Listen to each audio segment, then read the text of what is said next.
across the UK, on DAB+, on YouTube, on your mobile, and on your side.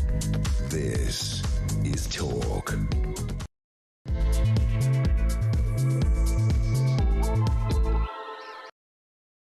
Hello and welcome to the show. Alex Phillips is here to look after all of your needs until 10 o'clock, including, of course, coming up at 9 o'clock, another must-see edition of Weird Hour. We're going to be joined by Benedict Spence. Now, I'm going to get all of the odd absurdities out of him, like squeezing a sponge until there's not a little drip left in it.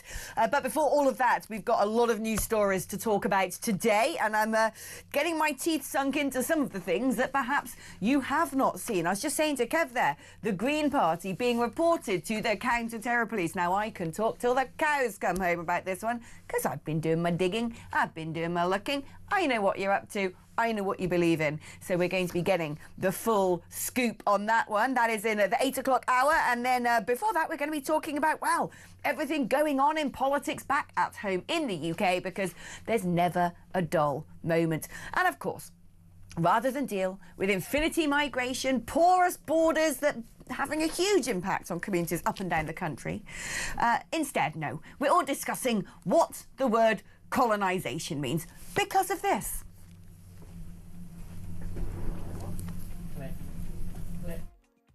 I don't know whether it's just the apparatus that hasn't allowed Keir to do it, or he's maybe too nice. He's a nice, I mean, I know Keir, he's a nice man, I like him, but it's a tough job, and I think you have to do some difficult things with the UK to get it back on track, because at the moment, I don't think the economy is in a good... You can't afford... you can't have an economy with 9 million people on benefits and huge levels of immigrants coming in. I mean, the UK is being colonised. It's costing too much money. It will cause... It's been colonised? It'll cause... Well, yeah. The UK is being colonised by immigrants, really, isn't it? Yes, parts of the UK have been colonised by immigrants. This isn't contentious. This is a fact. And yet, instead of dealing with the fact that we've got Muslim community leaders in the West Midlands Police appointing the chief of police, then telling him what to do, such as banning Israeli fans from coming to Birmingham because they would go out with weapons to attack them, instead of looking at boroughs of London like Tower Hamlets, where almost every single council member is a Bangladeshi middle-aged man, instead of asking questions of the Green Party and some of their policies, the Muslim vote, the fact we've now got pro-Gaza MPs, all signs, quite frankly, that immigrants have come and are now trying to colonise parts of Britain. Because what does colonisation mean, ladies and gentlemen? Colonisation means to go somewhere and to try to set up a colony. And a colony being a sort of, you know, little microcosm of a self-governing entity. Is that not what is happening in some of our ghettoised communities? Are we supposed to all pretend it isn't? Are we supposed to all get synthetic offence all together because someone's dared point this out? No, this idiot Prime Minister, when the UK's back's against the ropes, when we've got some of the highest energy bills in the world, and that man is one of the richest men in the UK, who could solve that problem?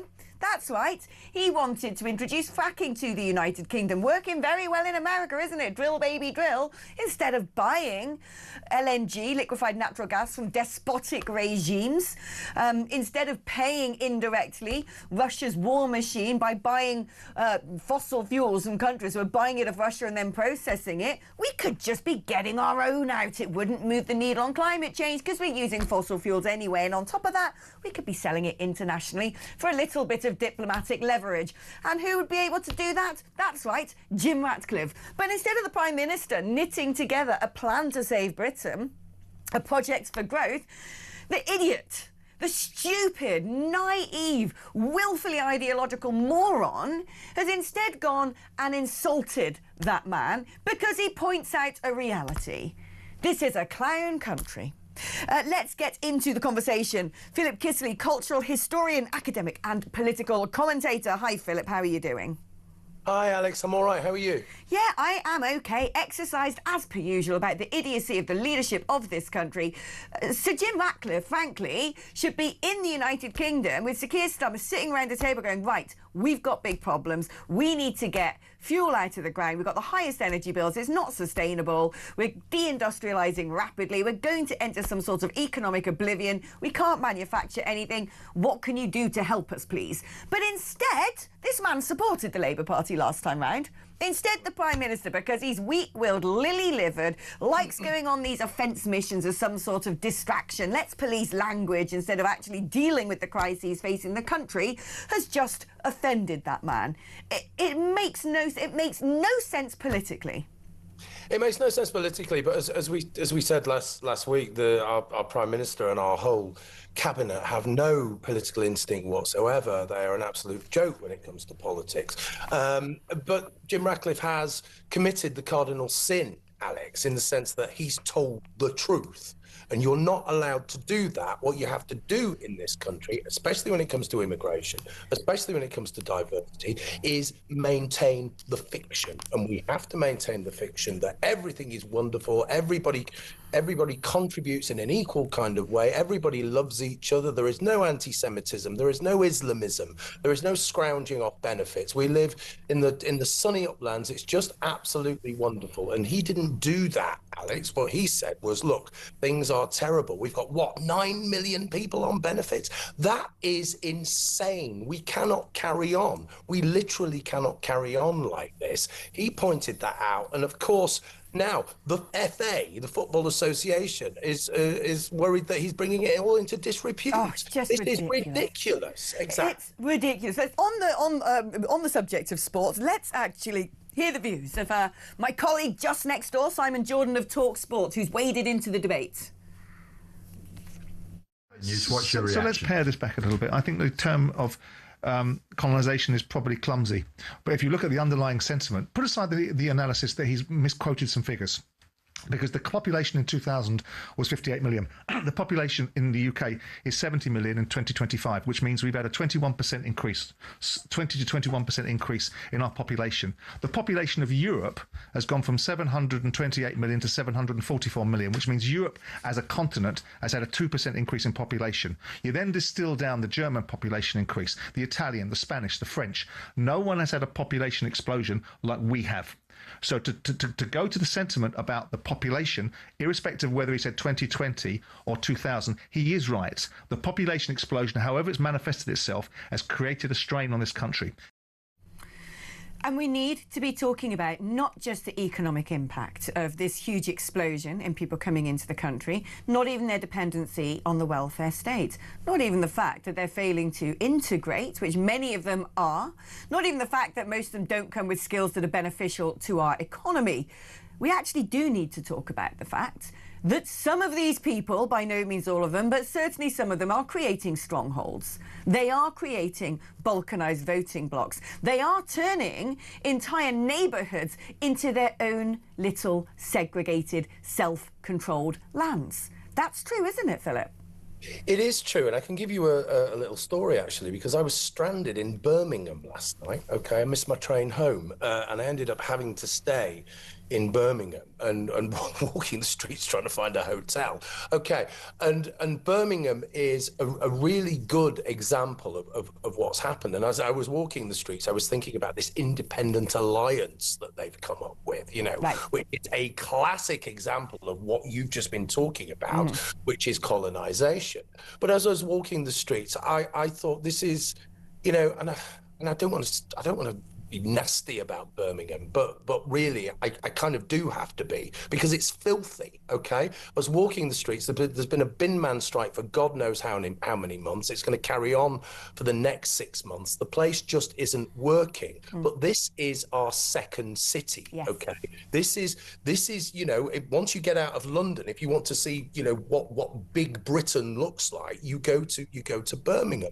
And this is, you know, if you're talking about culture, British culture, historical British culture, which is rooted in Christianity, is completely and utterly marginalised in Birmingham. Now, I'm from Manchester, okay, which is, I suppose, is our third city, isn't it? And I was walking through there not long ago, actually, as I was again going to the train station, and there were just lots and lots of marauding kids dressed in black, often of a kind of Asian Pakistani type heritage. There were people just fighting and lurching around in the street, lots of homeless people. I saw a woman defecating in a doorway. Oh. In the city centre. Arthur. There's something, it's awful, but we do have to talk about this stuff because something is happening. And a lot of this is down to mass immigration. I think we've got three main problems in this country, Alex, okay? Everything else kind of stems from them. One is mass immigration. It's huge, okay? And it isn't just economic, as you say, it's cultural, okay? The second one is Islamism. That comes from mass immigration a lot. And the third is identity politics. All of those things wrap together and cause us so many problems. So Jim Ratcliffe was just pointing out, I thought in a very reasonable way, and actually a very hesitant way, the truth. But the problem is, Alex, he's now come out and apologised for it, or he's kind of semi-apologised. He's apologised for offending people, not what he said. But I hate this. He can say what he likes. He's a businessman. If he wanted to turn around and say some of the most offensive, abusive things, if he wanted to say to that reporter, the sky is pink, if he wanted to say, I believe that the Prime Minister's an alien, he can do what the heck he likes. That's the point. To have this ridiculous pile-on led by the Prime Minister, you could see the journalist who, when he said that word, smacking his lips and salivating, thinking, I've got him, this is the moment, I'm going to go after him. I hate this language police. Nothing can get done if we go around constantly saying, you can't say that word, you can't use that term, and that is a story. It is not a story when someone uses a particular term that a few people might not like. That has never been news. It shouldn't be news. It's all too often becoming news, and it is being used deliberately as a distraction, and not just a distraction from the reality of the situation, but quite deliberately as a preventative barrier from tackling the situation. Because if we're all going to be forced to walk around and pretend there isn't the Muslim vote, to pretend there aren't councils being run by entire communities who look after each other, to pretend that what happened at Aston Villa in Aston in Birmingham didn't happen, if we're going to have to walk around pretending that this is not going on, guess what? The people who are trying to colonise this country are going to get on with it and be doing it at a far quicker rate. This isn't just embarrassing by the Prime Minister, it's downright dangerous. It's downright dangerous. He is happy to sell this country up the river. We've seen it time and time again. And then the other day when everyone thought Sir Keir Starmer was going to be toppled, there was a load of commentariat going, I just don't get it. He's a nice man. The economy hasn't fallen over a cliff edge. He's trying his best. And I'm like, this right here is why people hate him, because the minute anybody tries to point out that in about 50 years' time there will be no United Kingdom, there will be no Great Britain, there will be no green and pleasant land anymore, because it will have been gifted to people who have no ancestry in this nation and don't like this country and don't care for its culture. If we even try and point that out, because it is true, that is what's going on. We risk being thrown into prison, we risk being marched into the public square, have rotten tomatoes linguistically thrown at us. We risk being cancelled, humiliated, made to self-flagellate. And this is a person who, quite frankly, the United Kingdom needs. So Jim Ratcliffe is incredibly important. And every single time something like this happens, I just think, I despair. What is going on? We need to get rid of this blimmin' government. They're dangerous. We do, but the thing is, everybody knows as well. And when we are confronted with this narrative, this fiction, as I say, it's kind of dementing, isn't it? Because you know they're lying, and they know they're lying, and they know that we know, and all the rest of it, So it's completely dementing, and you think, am I going insane here? Do we never learn from the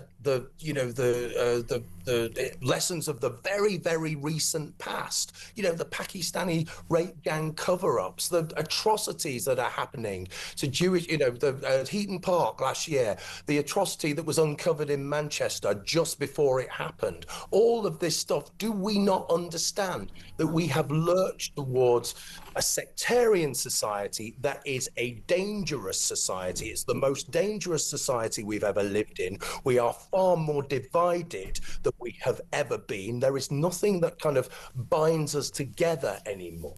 But the point is, one of the really interesting things about before, when your colleague was talking there, and he was saying, oh, well, there are 70 million people in this country. There aren't 70 million people in this country. That's just according to the census. There are far more. Yeah. The other problem is we don't know how many people are in the country. We don't know what kinds of people are in the country. Because if illegals come in, they can't, you know, they're buried in communities that won't allow them to speak the language and all the rest of it. They're not going to fill the census in, Alex. No. So we've got this huge problem, which is a kind of ticking time bomb in a way. And as you say, you rightly say, it's the really, really important thing that people really need to grasp. It isn't just economic, okay? Right. We have an economic time bomb, but the cultural thing is massive. The demographic time bomb. We lose our culture, Yeah. we can't come back. You can't exactly. You can repair an economy with some sensible policies. Once you've got rid of the native-born population and their culture, it's gone. It's gone forever. Important to point out, though, Nigel Farage has been just speaking to Sky. They've been asking him all about this. Of course, they have. And he says the following, and I couldn't agree more. He says that what was non-controversial was talking about an explosion in the population without the financial compensation to make people's lives better. Of course, he was then asked if the word colonization is controversial. And he says, I think it's probably in the dictionary definition correct, but people aren't quite ready for it. Bang on! You look at the dictionary definition and it says going somewhere to form a colony, colonization. That is what these people are doing. That is what so many immigrants are doing now. You just have to go to Whitehall in London to see that that is a colony now. It is even the language on the tube station is their language, not the native language. It is a colony. So it's happening. Oh, I despair. Philip, don't go anywhere. We're going to take a breather right now. And if you at home want to wade in and let me know your thoughts on this, please do. 03444 99 1000 is the number to dial. The brilliant Matt, who I think might be making me a cup of tea, so he's not there right now, is going to be poised to take your phone call, register your details, and we'll give you a call back when the time is nigh. You can also use that number to send me a WhatsApp message or indeed leave me a voice note on WhatsApp. We haven't had voice notes for a while, have we? Yeah, get them in. Get some voice notes in. I do like those. And of course, if you've become a regular viewer, you will know that Weird Hour is coming up at 9 o'clock. So you can be a bit creative. And if they are weird, well, we'll just use those after 9 o'clock, won't we?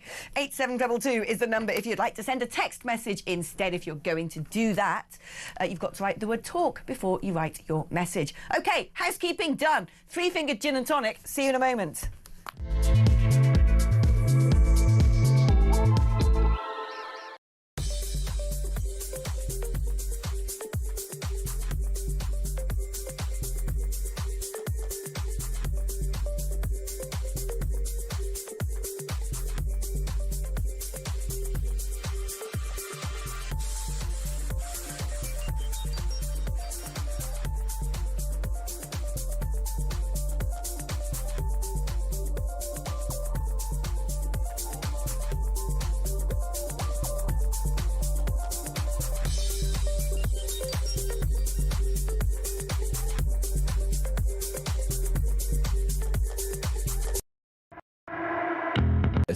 I don't think Labour know what they're doing on this. They're saying to my daughters that they're not allowed to look at social media.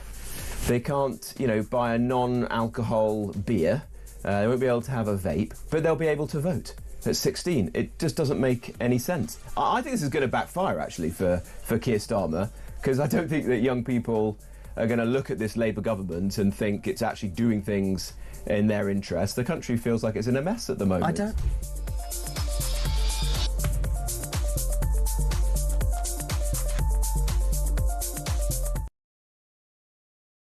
Across the UK, on DAB+, on YouTube, on your mobile, and on your side. This is Talk. Let's rattle through some of your brilliant messages. Stu says, Stu in Guildford, this is, Ratcliffe should not apologise simply for speaking facts. I agree. Do you know, I was thinking about this quite late last night. I went home last night, and so I was speaking about my neighbours, wasn't I, in Weird Hour yesterday, talking about when Afro Shell ate my terrine, and my neighbour Mia came over. It's lovely. She waits up for me and came over in her pyjamas, so I saw someone yesterday, so I wasn't lonely. And I walked from my front door, and she was already there folding my laundry, bless her, making me a big gin and tonic, and then Afro Shell popped in her pyjamas as well. And I was watching back Weird Hour because I said, oh, you know, speaking about you guys, and we watched it back. I've never done that before, and I suddenly got really scared. I was like, oh my goodness, do we go too far? Are our jokes too politically incorrect?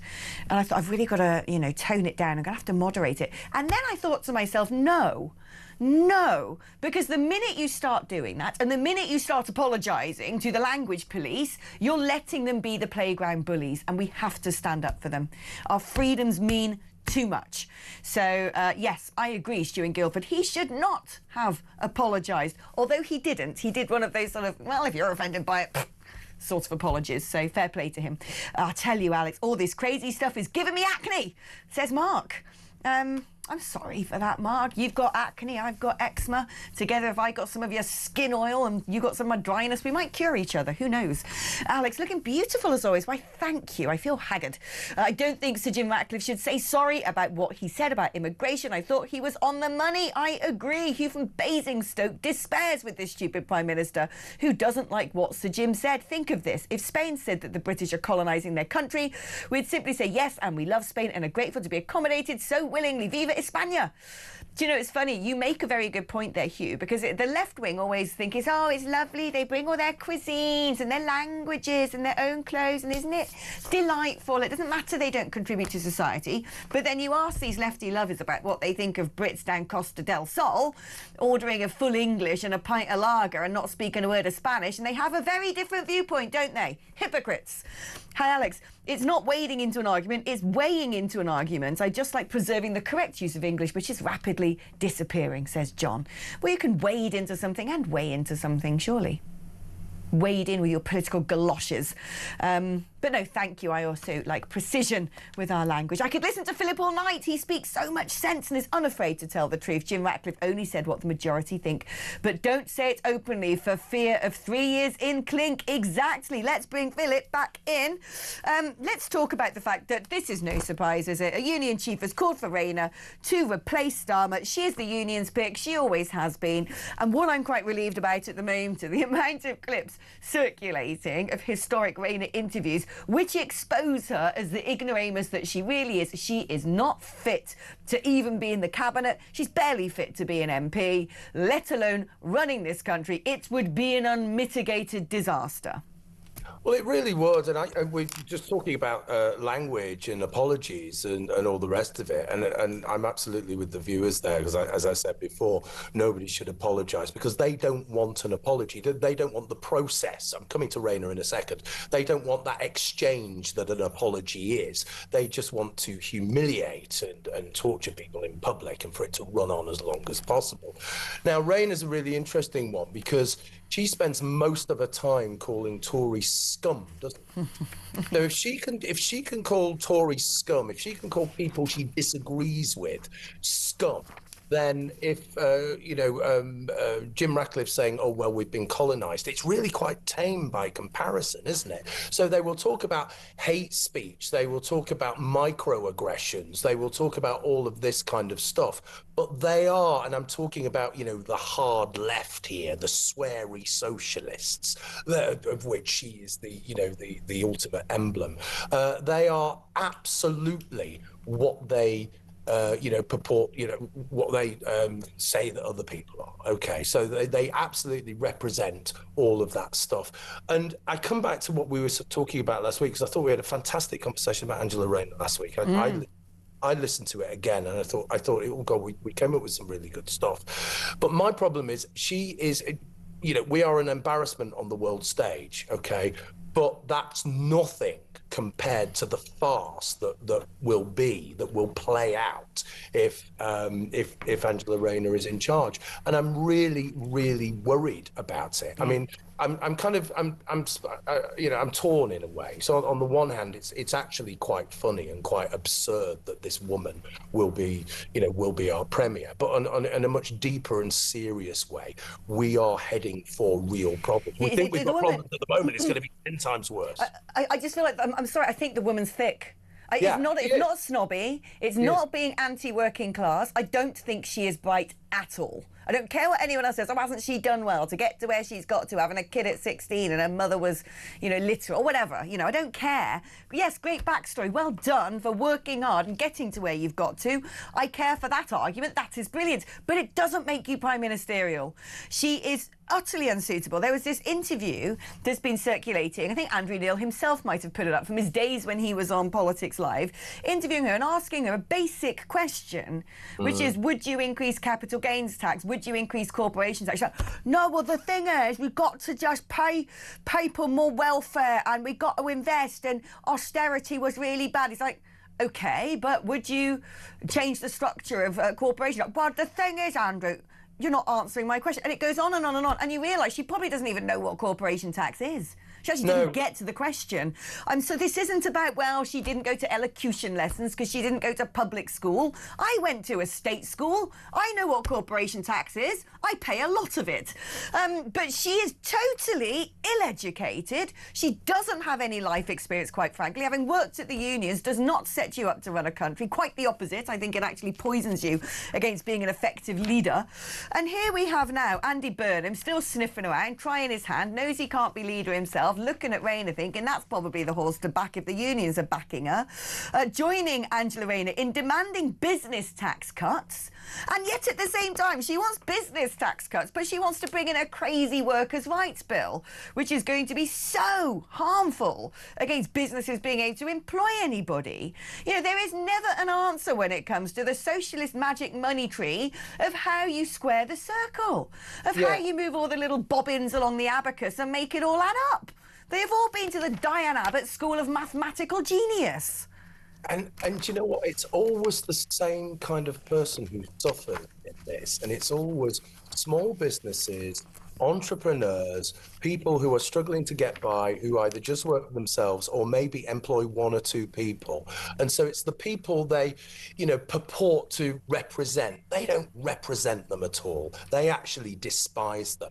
And I was reading something today about Keir Starmer and saying, the question was, has he lost the working class vote? Lost the working class vote. They lost it 30 years ago. They lost it with Blair, and they're happy to have lost the working class vote because they despise the working class. Okay, we saw that very, very clearly through Brexit. Viewers will remember the absolute vitriol, the absolute hatred that was levelled at us. We were called stupid, we were called low information, all of that kind of stuff. The Labour Party is the party of the chattering classes, and the chattering classes look on Angela Rayner as their little token working class person. It doesn't matter if she's completely stupid. Yes. She represents something. She's fetishised. She's just a fetish, isn't she? Oh, look, she talks like this, and she likes going to Ibiza, and she likes having a big glass of rosé.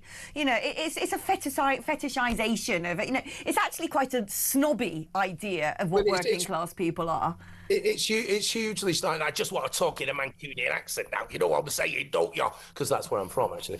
And so can you do the rest of the interview like that? I really enjoyed that moment. Do it. You know what I'm saying? Yeah. I know exactly what you're talking about there. It's smart. But yeah, you could do Gloucestershire and I'll do Wiltshire and I'll do that, yeah. I think that'd be... Do you know what? I'm going to hold you to that. I think that could be a good japes. Let's try it for a wee moment after the break. You practice your Manc accent. I'm going to, imagine I got a pint of scrumpy and get my West Country on. And we'll talk about Donald Trump suing the BBC, getting out our regional flourishes. I'll see you on the other side of this. Get practicing, Phil.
across the UK, on DAB+, on YouTube, on your mobile, and on your side.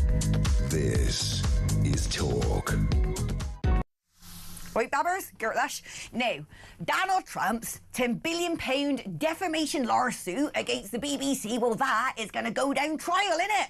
Next February in Florida. They ain't getting away with it. He's sticking with it, his old Don. What'd you make of that then, Phil, my babber?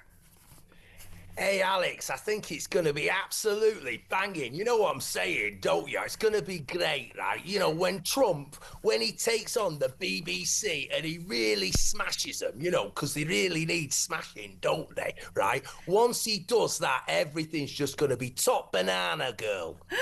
I love it. Do you know, honestly, I could actually quite happily try and do the rest of the show like that, except I worked so hard. My parents tried to beat that West Country accent out of me. So I actually have to dig deep to revitalise it these days. Once upon a time, we all thought if you wanted to be a broadcast journalist and go on the BBC, you had to have received pronunciation. I was sold a pup.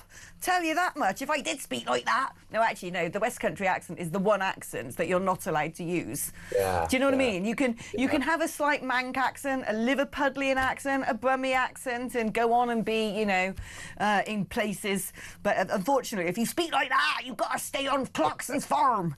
But no, let's go back to this BBC situation. He is not going to be talked down from this, and I have a feeling he will win because they doctored that speech. They cut it and re-spliced it. And not only that, it's not just the way that, well, it was an hour long and we had to shorten it. And, oh, no, look, it looks like it's sort of suggesting something. That was unintentional.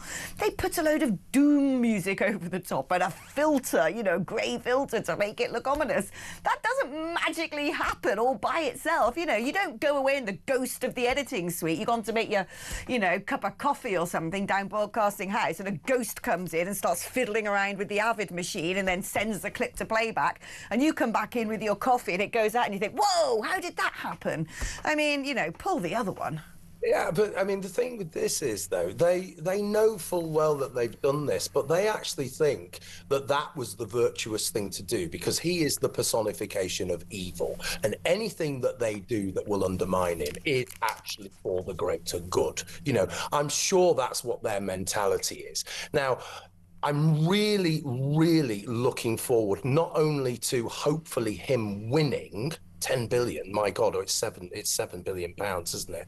But also the process for it to drag out and for him to really perform, you know what I mean? To really go for it and for the whole thing to absolutely shame them because they really need to be shamed. They work against us. The national broadcaster loathes, it's a little bit like the Labour Party in that respect. It loathes the working class. The one set of people who are not represented on the BBC are the white working class. Yeah. If you are a reform voter, you are not going to be represented on the BBC, or you're going to be made to look like an idiot. And the kinds of, I mean, if you just look at comedy, it's high time that, you know, this license fee was just absolutely abolished because the kinds of things they commission would not in any market, in any sensible commercial market, make any money because the number of trans comedies they commission is absolutely out of this world. So they don't act for us.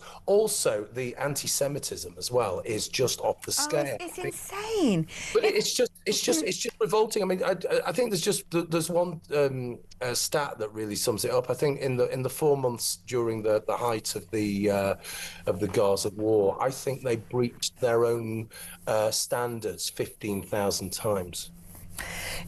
That's utterly breathtaking, that statistic, utterly breathtaking, but sadly not very surprising. But do you know what surprises me most, actually, about this whole BBC furore? Nobody's head rolled. I mean, so Tim Davie ended up stepping down because there's been a series of horrors, frankly. But no, you know, the actual editor of the programme, the producer who put that all together, nothing happened to them. If I, did something at work that led, Talk or News UK being taken to court by the President of America, no less, by anybody, quite frankly, but by the President of America, no less, I wouldn't be in this position. I would not be sitting in this chair. They'd say, Alex, you've disgraced the company. You've got to go. Sorry, love. You can't do that. And yet the people at the BBC behind all of this, where are they? They're still in jobs. It's utterly, it's incredulous. Let's quickly now talk about this because, Bridget Phillipson has decided she's been sitting on the Supreme Court ruling that, well, a woman's a woman, for too long now. She's got to do something about it. It's time to produce the guidance that's going to be in harmony with that, what to me was a seismic ruling and should have just been the full stop at the end of a ridiculous, incomprehensible sentence that we've all been forced to recite for the past 2 years. But no, because quite clearly she didn't agree with the Supreme Court ruling. In fact, she tried to challenge it. She wanted it to be overturned. Well, now she's come up with her guidance for schools, which thankfully says female toilets should remain as such. Well, good. That's nice.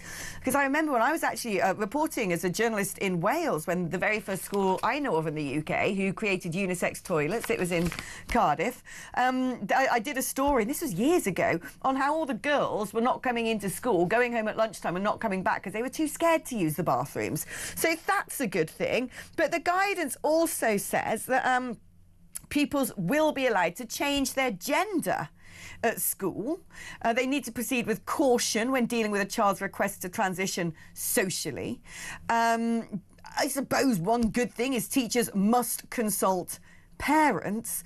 But I just think, the guidance should be, it's a kid.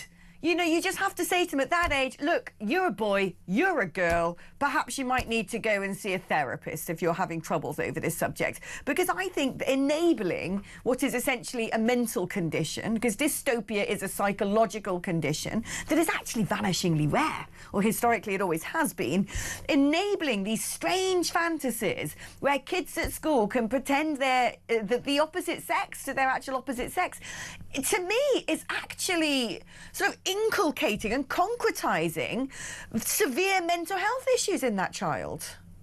Well, it's a kind of abuse, isn't it? Yes.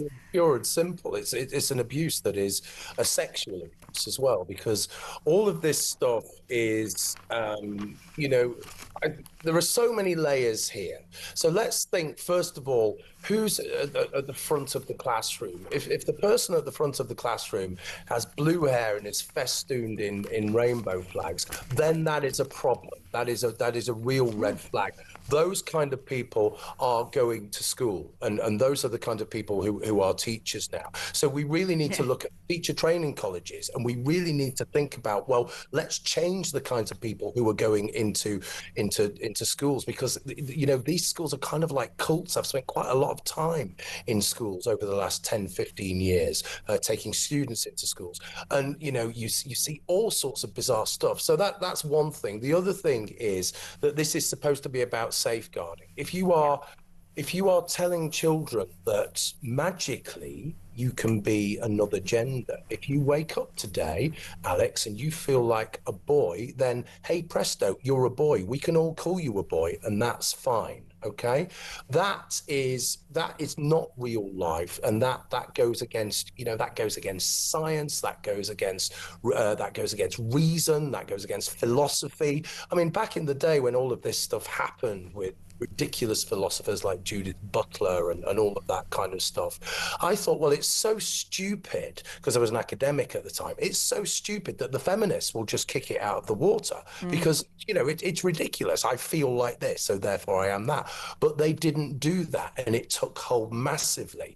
The key thing is we should not be sexualizing children, okay? This has gone on for far too long, and we should not have third-party providers coming in to provide sex education right through the curriculum, so it cannot be traced. So all of this stuff is not just in one place. It's not just about sex education where they're saying you might be a girl. Do you feel feminine, Johnny, because you might be a girl? It's threaded through maths. It's threaded through history. It's threaded through English, and it's insidious. So it used to be, just to finish the point, I know it's a long one, but Good one. It used to be that parents didn't know. Okay, so Yes. if you had a child, little Johnny, and you that's his name, but he's actually being called Jane at school, and he's got she/her pronouns. Parents didn't know that, and that was perfectly okay with schools and teachers. Which is the change has happened, which is good, but none of it should be there. But this is the thing. This is the thing, Philip. Unfortunately, there are some parents in this world, because they want to be hip and with it and mix in those circles and go along with all the pronoun police stuff. They actually think that having a trans kid brings them some kind of social capital. They think it's desirable. I remember hearing of someone saying to me, a friend of theirs saying, oh, well, when our little boy was looking at toys in the Argos catalogue, and, we said, and he was looking at all the Action Men, we said, turn the page, said, what about these Barbies? Do you not want these Barbies? He's a boy, he wanted the Action Man. What are you doing? The problem is there are some parents now who will actually say to the teacher, oh, I want my kid to be brought up gender neutral. Oh, that's fine if, Oliver wants to wear a dress and now be called Olivia. That's perfectly okay. Once upon a time, if you were at school and a little boy was being dressed in girls' clothes and was being sent to school telling everyone he was a girl, you would call social services. You'd say that's not okay. Whereas now, this isn't progression, this is perversion. It's just crazy. And you know what? Without, wandering into territory that's rather sensitive, there does seem to be, because also these people, when they are being convinced that they're in the wrong body and in the wrong gender, they go online and they're looking at all of this sort of horrific material, which is largely telling them you can do this, you need top surgery, you need a breast binder, you know all of these things, and then they might be put on a medical pathway, they might be taking puberty blockers, Lord knows what those drugs do to someone's mental health, but they are also being bombarded with this narrative that trans lives matter, that trans people are persecuted, that the right wing are dangerous and trans people's lives are at risk. And so people who already have a mental health problem, because dystopia is a mental health problem, okay? It's not the norm to think you're in the wrong body. They may already have some mental health issues, and they are being accelerated towards having even bigger mental health issues. And at some point, we are going to have to sensitively have the conversation that we have now seen incidences of transgender people, young transgender people, shooting people, losing it and going out shooting people. Because, we saw that with Charlie Kirk. We've just seen this in Canada. And I think we saw it in another circumstance as well. So we do need to be asking the question, what's going on here? Right, we've got to take a short break now. We can pick that up afterwards if you want to talk about that, Phil, but let's have some ads and I'll see you on the other side.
I don't think Labour know what they're doing on this. They're saying to my daughters that they're not allowed to look at social media.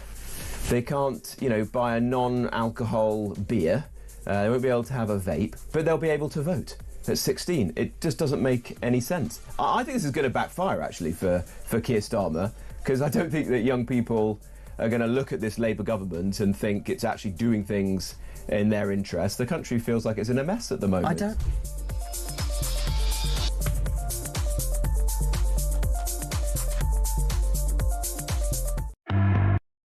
Across the UK, on DAB+, on YouTube, on your mobile, and on your side. This is Talk. We are back. Wow, look, I sat up really straight then and I lost my eyes. I was like a sort of like a meerkat. There we go. Gonna sit back down. Maybe this chair's a bit high. I feel quite high today. Right, Philip, let's get on with the show instead of me altering my position on the seat. Do you want to carry on talking about the trans stuff, and or should we move on to talking about good old migrants? Well, can I just say one or two things about that, Alex? Because it is important. I think what our society has done over certainly post lockdown. So I think the trans thing really went on steroids post lockdown, didn't it? Mainly because lots of men were locked at home with pornography, and all of a sudden they decided that they were women. And this, which is precisely what happened. And then all of a sudden, the trans thing, the trans activism thing, really blew up. What we are doing is we are putting sexual fetishes, autogynephilic males, we're privileging that above the safety and safeguarding of women and children. Now, this stuff around the schools is all framed in safeguarding, but it really isn't. It really isn't about safeguarding. Trans activism, trans, the environment, Islamism, they're all the same thing. They're all attacking the status quo. They're all dismantling the stability of our society, our culture, and really attacking the mental health of our children as well, which is a really terrible thing. No, I agree, but I think there's this extra strand as well of grooming and radicalisation. These alphabet assassins, there's something going on there that you've got so many now who are... It's untypical, isn't it? That every time now you see someone getting a gun and trying to kill someone, it's like, oh, look, it's a boy in a dress. I mean, what is going on? There's something deeper happening. Let's talk now about the fact that 4 in 10 migrants will challenge Labour deportation plans with slavery claims. Now, that's after pretty much 10 in 10 migrants tackle deportation with not just one roll of the dice, normally 2, 3, 4, 5. They can keep challenging what our courts decide at the taxpayer's expense. Of course, the taxpayer has to pay for both sides, don't they? The taxpayer's paying for the government defending their deportation, and then the migrants saying, I don't want to be deported, so we may as well just, I don't know, get a massive charity cheque and hand it to the migrants and go, let's save everyone some time, shall we?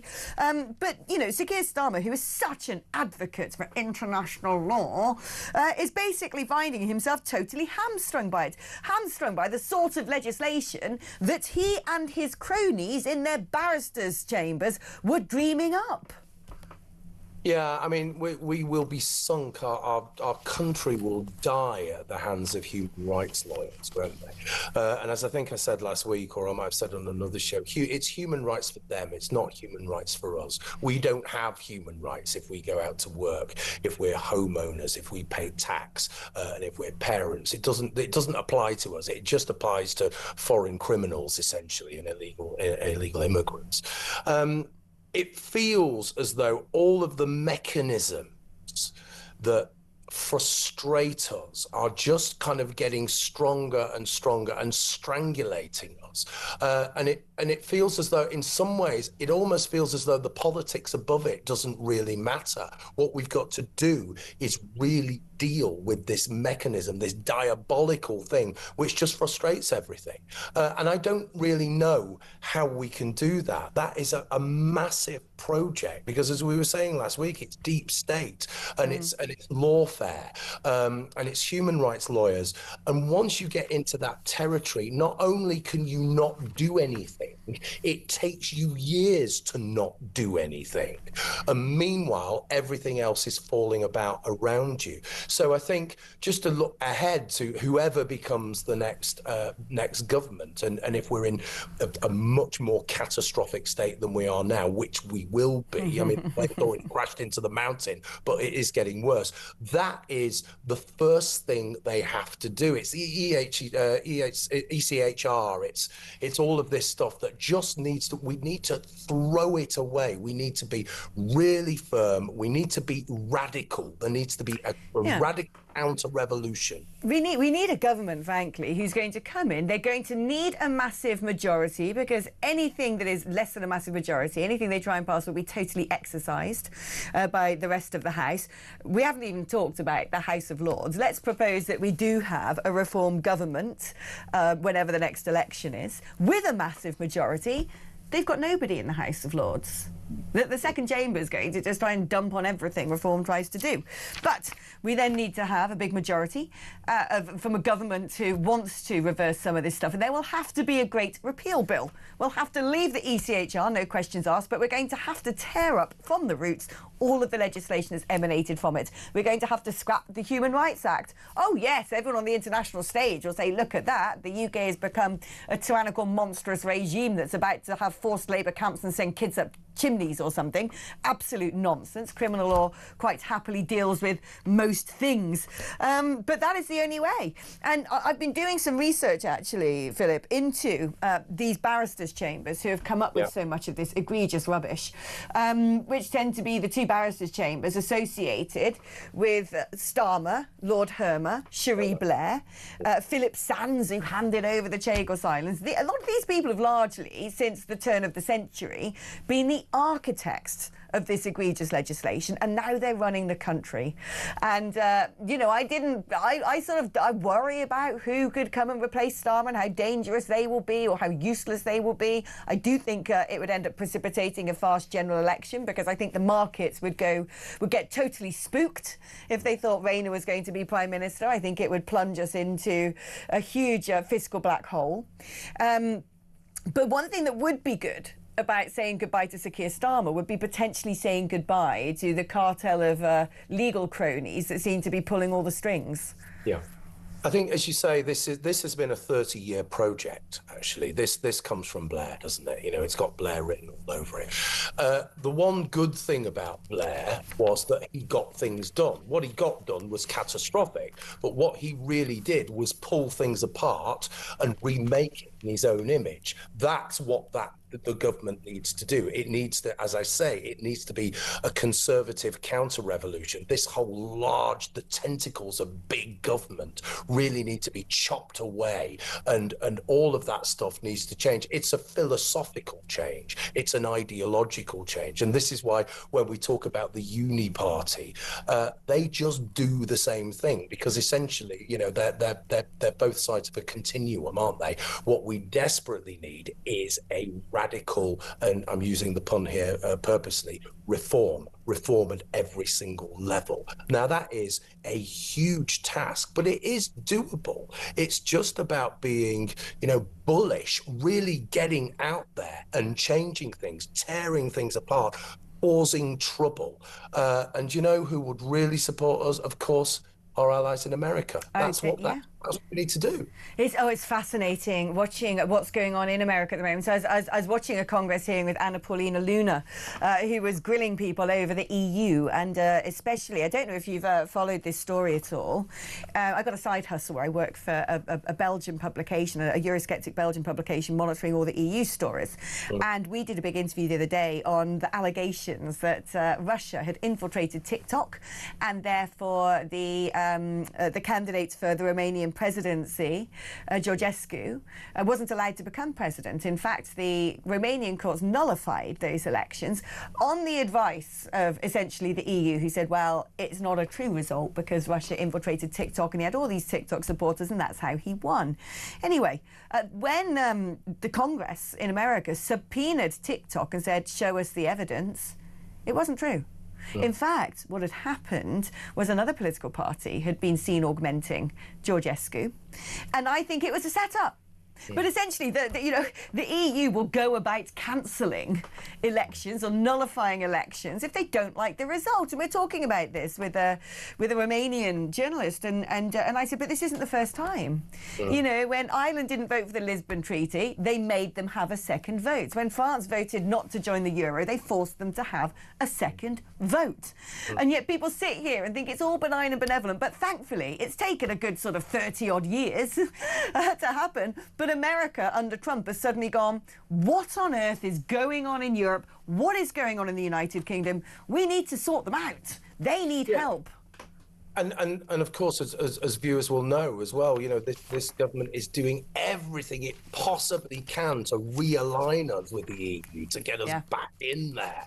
You know, we voted for the keys for our own front door. That's all we did, right? That was what Brexit was about. That's why I voted to leave. I wanted the keys to my own front door. I wanted a sovereign nation. I wanted us to be able to govern ourselves. And it's that spirit, I suppose, that I'm talking about.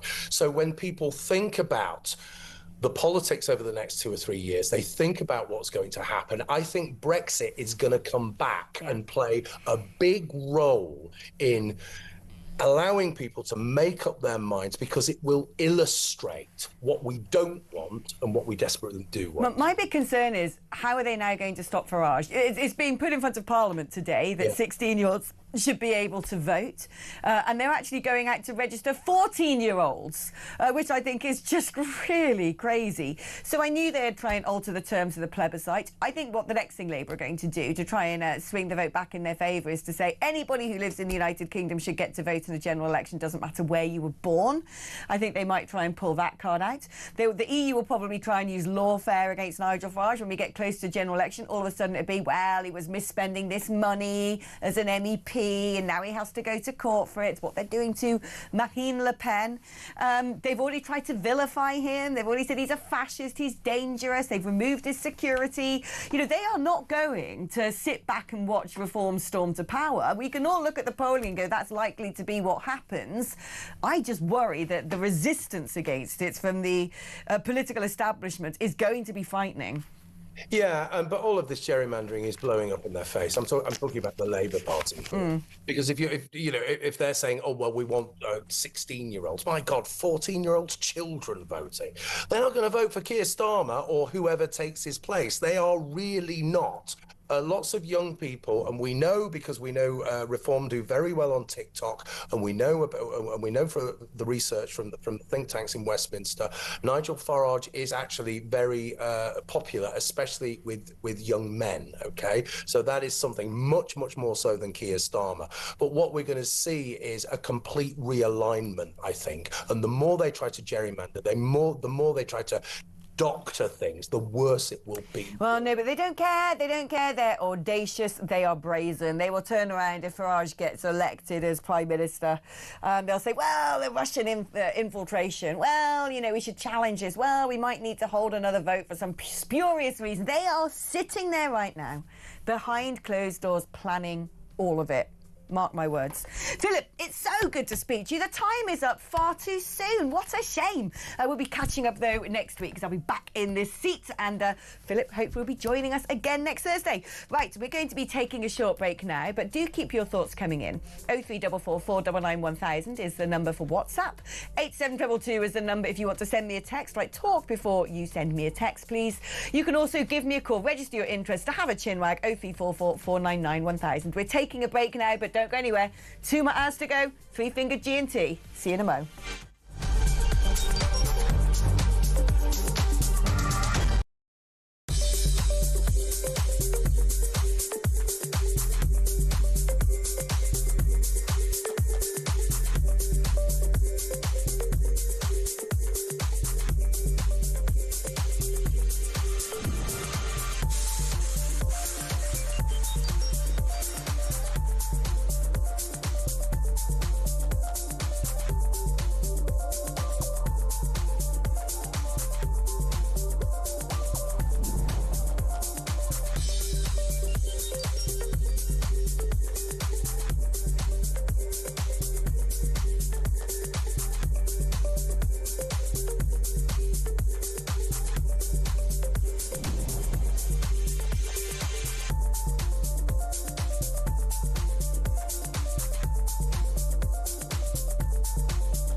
across the UK, on DAB+, on YouTube, on your mobile, and on your side. This is Talk.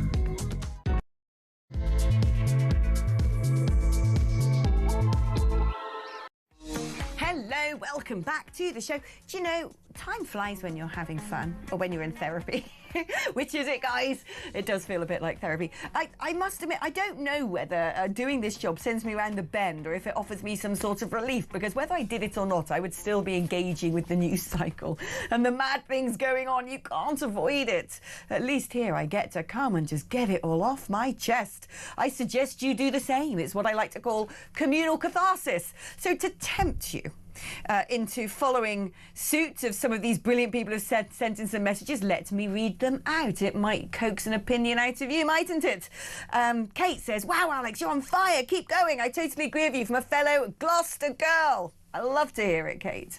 Funny old city is Gloucester, but it made me. So I love it. Good evening, Alex, darling. Oh, hi, darling. Rich in Grimsby. It's quite obvious Starmer sees it as an opportunity to try and distract attention from the paedophile sympathising light that has been shined on the Labour Party. Oh, no, it's great, isn't it? So Starmer's favourite game is to suddenly go, far-right thug, that's racist. He loves it. That is the left's favourite game. They must not be allowed, OK? Wait for this, they must never be allowed to control your mind or your mouth. That's your property, okay? You get to think whatever you want to think, and you get to say whatever you want to say. And when it feels frightening, when you're worried you're going to get cancelled, when you think to yourself, well, gosh, I've got this opinion, but if I share this with somebody else, I could get into trouble. They've already got to you. They've already created a prison cell inside your own skull. So just don't go along with it. If we all unanimously decided we weren't going to play their games, we weren't going to engage in their censorship, their hastily made up bullying oppressive rules to shut us down, to brainwash us, to gaslight us, to prevent conversation, discussion or debate, once you let them do that, they're going to carry on doing it. Give an inch, they'll take a mile. It'll only get worse. Be strong, folks. Do not let them control your mind or your mouth. OK? Right, Alex, one of the principal objectives of Nazi Germany was the transformation of the ethnic, genetic, aesthetic and cultural identity of the people of Europe for ideological reasons. This is exactly what the supporters of the UK's colonisation are doing today, says David in Canterbury. Well, do you know what? If the left wing compares everyone else to fascists and Nazis, so can we. Alex, one of the principal, just read that one. Alex, fantastic show. I love how much energy you have. Why, thank you. Please, I hope Samara will join you at 9 p.m. She's so beautiful, says Kieran Fearon. I have some bad news for you. I'm afraid Samara's under the weather. I'm going to miss her too. I love that woman. And wait till you see her in the flesh. It is insane. But no, sadly, Samara is tucked up in her PJs with a little cup of cocoa, being kept company by her cat Eepie, I would hope. Let's get her back up to full working order, because we need her. She's an important woman and the favourite. Oh, we were going to go out tonight as well. Never mind. There's always next week. We are going to have the brilliant Benedict Spence on for Weird Hour, though. He's got a dry sense of humour, and don't you worry, I can make anybody weird. Oh, yeah, we just sit them opposite me, and they think they're coming in to do a serious interview, and they soon realise that ain't going to be the way it plays out after 10 minutes of being in that chair. But let's keep things straight and let's keep things serious for now, because there's a subject that I really think needs to be discussed. And it's based on, essentially, what Jim Ratcliffe has said about the fact that the UK is being colonised, and I would argue empirically it is true. Because at the same time that we're all having this argument about whether the UK is being colonised or not, the Green Party has been reported to counter terror police. You've heard that right. It's been reported to counter terror police as it has become a breeding ground for Muslim extremists. Oh, and we're not being colonised at all. Let's speak to the brilliant Mamas Najmi, who's a writer and commentator. Mamas, how are you doing? Hi there, I'm fine. Thank you for having me. Yeah, my pleasure and my privilege. First of all, let's start off with the Jim Ratcliffe row. Would you be offended by the idea that UK is being colonised by immigrants? Is it the wrong terminology? Could he have been a little less clumsy? Does it matter? Or indeed, do we have at least some parts of the United Kingdom where this stands the test of truth? I don't think so. I've ever been offended by reality, so I won't be offended by his comments. I would say, like, maybe it's not being colonized. If people want to, let's play a devil's advocate. Maybe it's more to say that UK is being replaced, right? The people of the UK are being replaced because there's no offensive from our government repelling these people coming over here. They're just being let in. So it's sort of like a replacement, which is even worse than colonization. And then what you get is you see these areas, right? Like you go in Southall, you go in Tower Hamlets, you go in, Bradford or whatever other places you go. There are signs in their own languages. It's not one colony, right? It's not one people colonizing, different people from different places colonizing over here, right? And they are just, because the local people have been replaced, they are just, preferring their own in-groups, as everyone does. And they have, without doubt, some of them, a personal imperative to try to take over, to try to force their agenda, to try to replace our own culture and democracy with the way they think the country should be. Frankly speaking, there are some people in this country who want to see Britain become a caliphate. And they're not just sitting there quietly, going to their radical mosques and having this conversation amongst themselves. Some of them are standing for Parliament. Some of them are winning. And let's talk about a couple of organisations which spring to mind.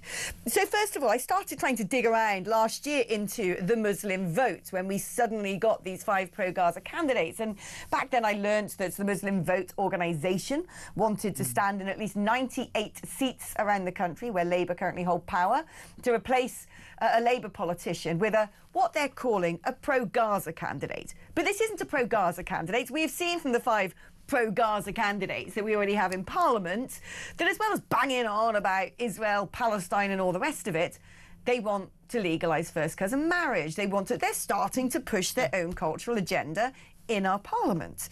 And when you look on the Muslim Vote website, I haven't done this for a while, but the last time I did, some of their affiliated organisations are certain organisations that have raised eyebrows in the past. And I think we need to be asking questions. Who's funding them? What is their provenance? What is their ambition? What is their leadership? Because, as soon as you have an organisation that says, oh, it's nice, we're just trying to make it fair for all communities, Muslims need representation too. No, you don't need a Christian vote. You don't need a Muslim vote. You don't need a Hindu vote. What you need is colour-blind, religious-blind, nationality and race-blind politics that serves the entire nation. Unfortunately, that's not how it works, to be honest. Like, whichever country you go, people usually vote for their ethnic groups, and that's what we're seeing. Now, I mean, what do they want? I mean, their name is pretty, it gives it away, Muslim vote. Muslim vote for Muslim things, for Muslim reasons, right? But I think so, there's another thing over here to look at as well. It's not just the Muslims, right? Because they are higher in number. They are the they are the biggest minority group, right?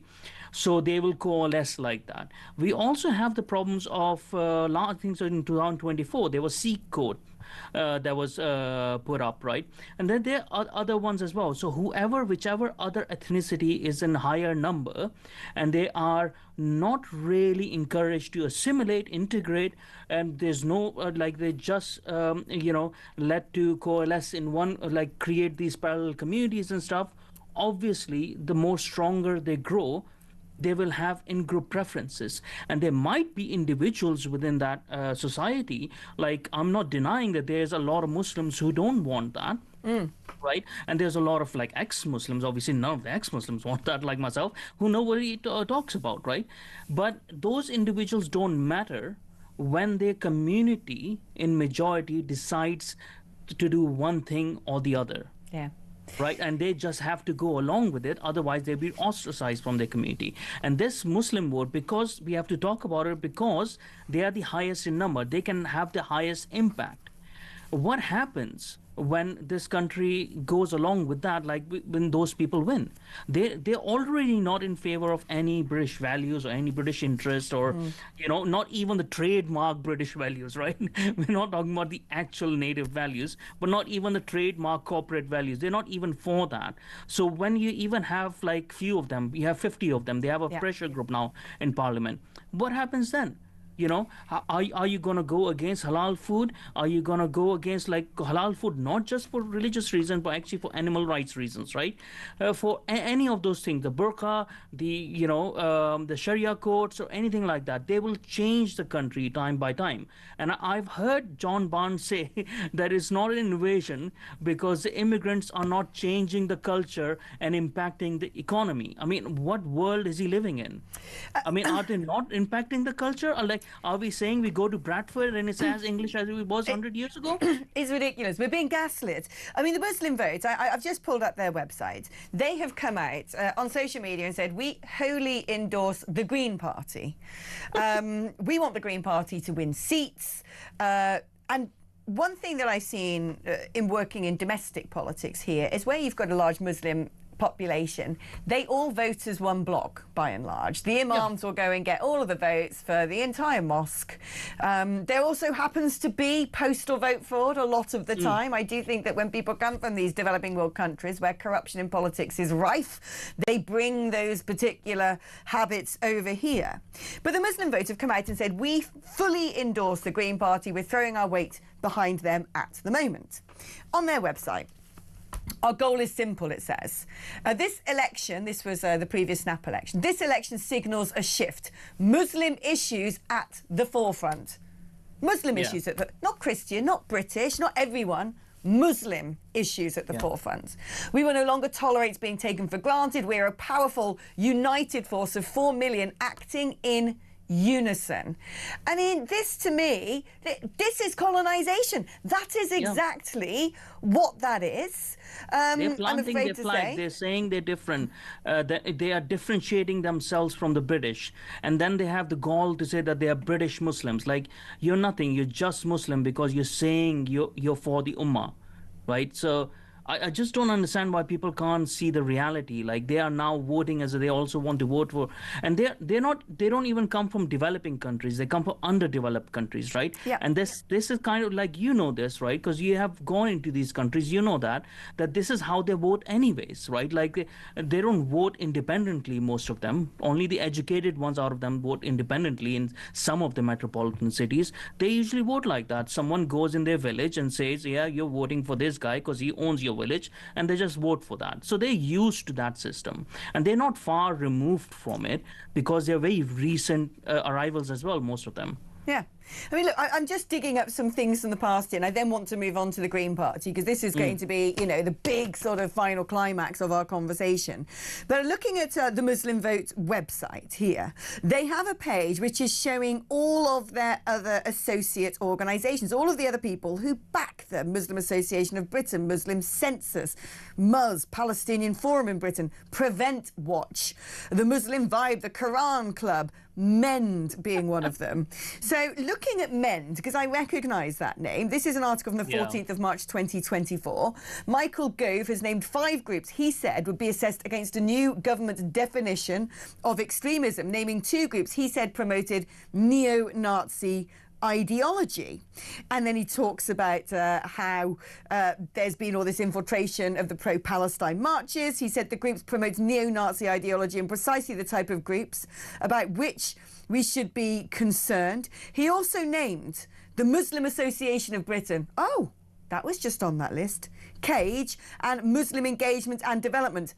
MEND, also on that list, as organisations that give rise to concern for their Islamist views. Islamist, not Muslim, Islamist, political Islam, which wants to see the creation of a caliphate. Now we move on to the fact that the Muslim vote, supported by these organisations, which Michael Gove at one point thought should potentially be prescribed, the Muslim vote supporting the Green Party. And then we learn this.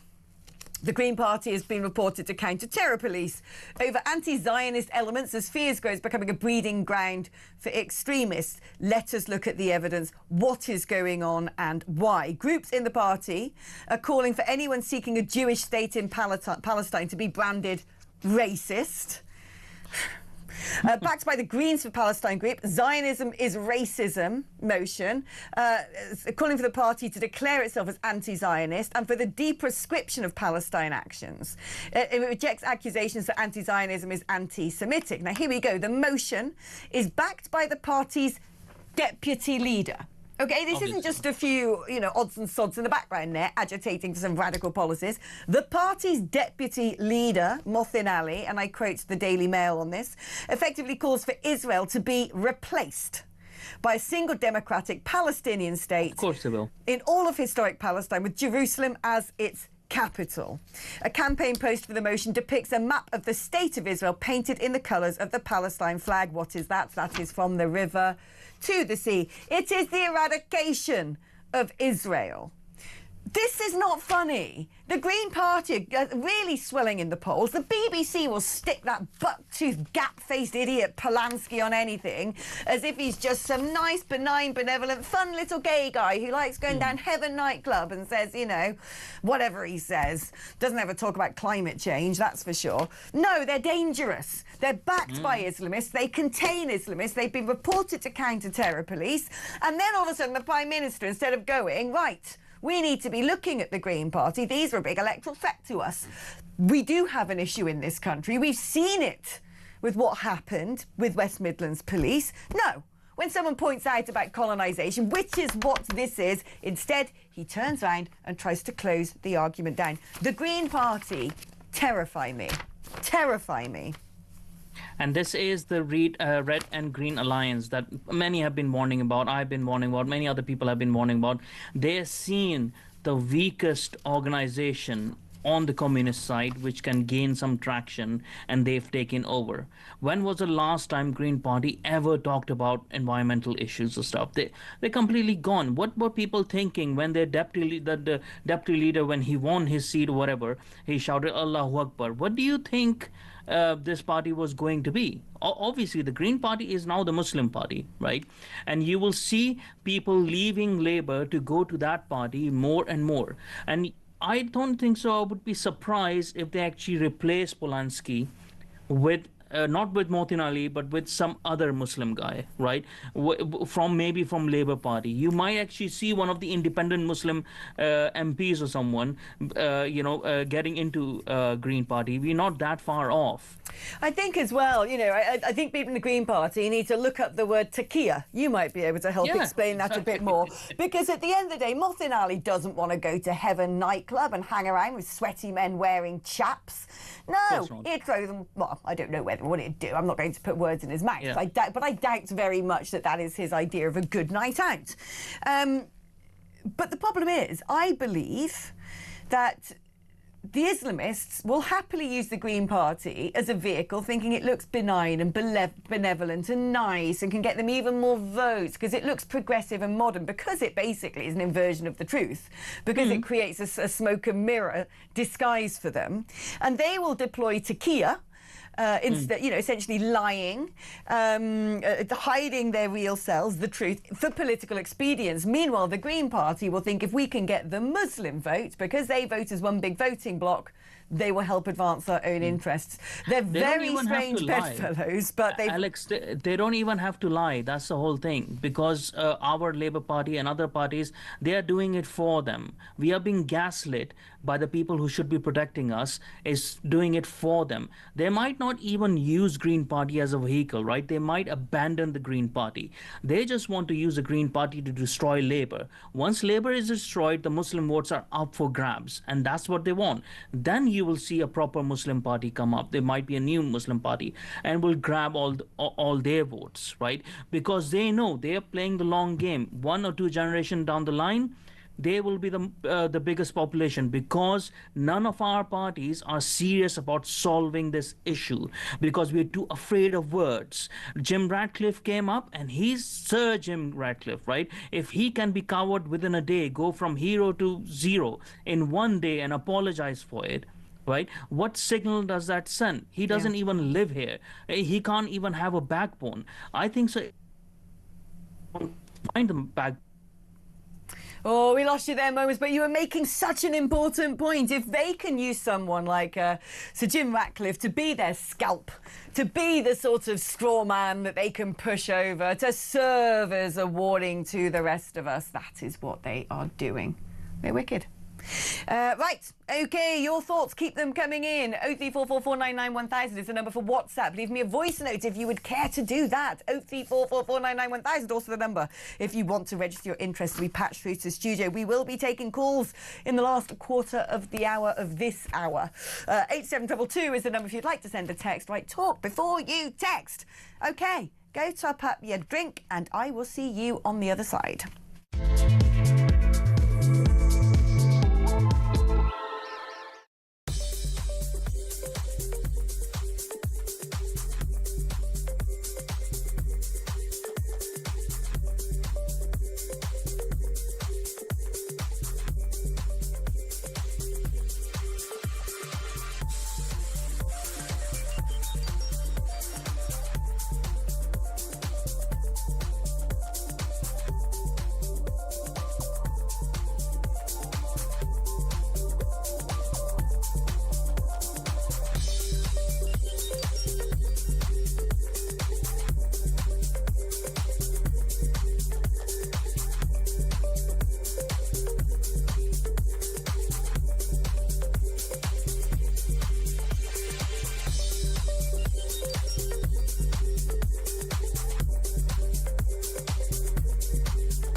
I don't think Labour know what they're doing on this. They're saying to my daughters that they're not allowed to look at social media.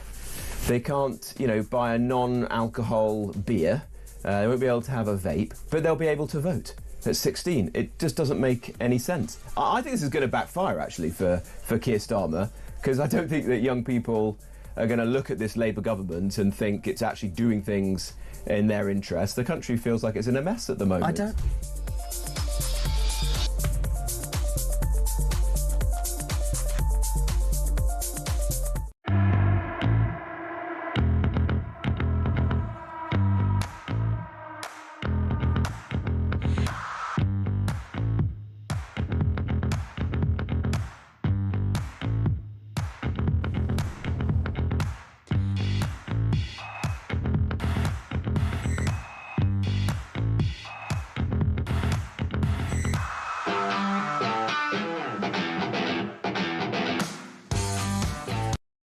Across the UK, on DAB+, on YouTube, on your mobile, and on your side. This is Talk. Hello, welcome back. Keep your messages coming in. I'm going to read some more in just a moment. We need more Momus Najmis. Listen to someone that knows what they are on about, says Becca. I thought his point... I want to go back and repeat it because I thought it was extremely important. He said he believes the Muslim vote backing of the Green Party, they will use it as a vehicle for now to destroy the Labour Party. And when they think they have managed to deconstruct the Labour Party, they will then set up their own entity. And then there you have it. You'll actually have a Muslim Party of Britain. And what does that signal for the future? I don't like it. We saw what sectarian politics did in Northern Ireland. It is not something that this country is unfamiliar with. But I think a very important point there, and very well made. He's brilliant. Extremely brave, Mamas. Extremely brave. He is an apostate, of course. He left the religion, and the threats that he has faced in doing so. He's a blimmin' national treasure, that man. And it just goes to show, doesn't it, that there are people who do integrate, who do believe in British values. And that is what is important. OK, let's go back to the story of Bridget Phillips and finally pulling her finger out and giving guidance to schools on trans issues. Now, she has maintained that there must be female-only bathrooms. Indeed, there should.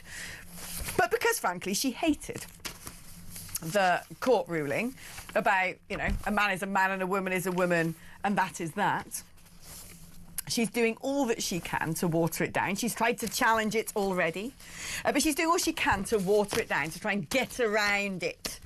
And so what she's decided with her guidance to schools is that while teachers must consult parents and proceed with caution when dealing with a child's request to socially transition, a total construct, by the way, as if that's a normal thing. You know, it's like we've always been socially transitioning. Oh, I remember when back in the 1980s, there we were, socially transitioning. It's a sick adult construct of a minority of people who essentially want to groom kids into becoming part of the alphabet organisations. It's really weird.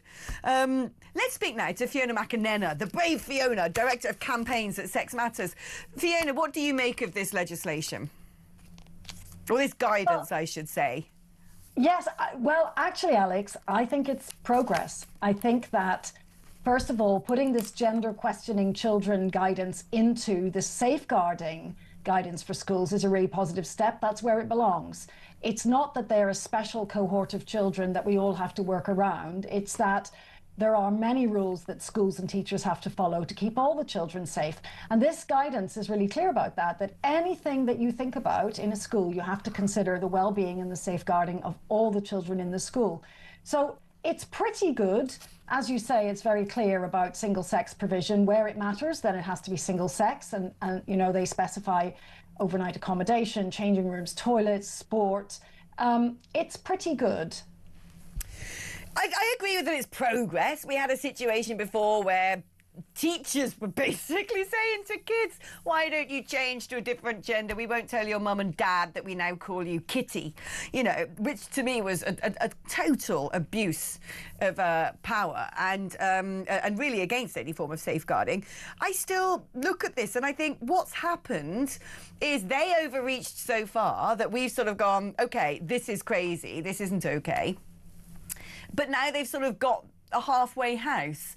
And I don't have any tolerance, so to speak, for any of this. I think that back in the sort of 90s, if I was at school and a little boy came to school in a dress and he was Oliver and is now called Olivia, that there would be concern. There'd be people be asking whether his parents were, what they were doing. Social services might be called, because at the end of the day, it's a psychological problem, dysphoria. And it kind of reminds me of the film Shutter Island. I don't know if you've seen it. Where there are people sort of running around this prison thinking they're trying to sort of, you know, find what's going. I can't remember. You know, they think they're detectives and they're trying to hunt something down or this. And it turns out that they're crazies and that the people in the prison just let them get on with it and go along with their game because they think this is going to be a good way of healing them. The problem is these are kids. If you go along with these games with kids that have plastic minds, they haven't developed adult brains, they haven't got the ability at that age to weigh up decisions, they don't have enough life experience, they're being filled with hormones, pumped full of madness on social media, encouraging this sort of stuff. And if we just go along with it, they are going to end up in a situation where as soon as they're out of school, there'll be people taking the medical routes to transitioning. When I think that what we need to do is anyone saying, I think I'm in the wrong body, needs to be psychologically assessed, not enabled. And if a psychologist says this young person has genuine gender dysphoria, treat it. Or they might say this person has autism or is Asperger's or has been bullied or they treat those issues as well. But when little girls thought they were too fat and were not eating or going to the bathrooms to throw up, we didn't say, yeah, do you know what? That's okay. You probably are a bit fat. That if you want to be super thin, that is totally up to you. I genuinely put the two things in a similar category. Well, I think it's a sign of how far this transgender ideology had taken hold that, you know, this guidance pushes back, and it doesn't manage to push all the way back. And yet we welcome it because it at least says a few things very clearly about single-sex provision, for example. And it also says that teachers and a school must never initiate any notion of gender confusion or transition. That's a benefit.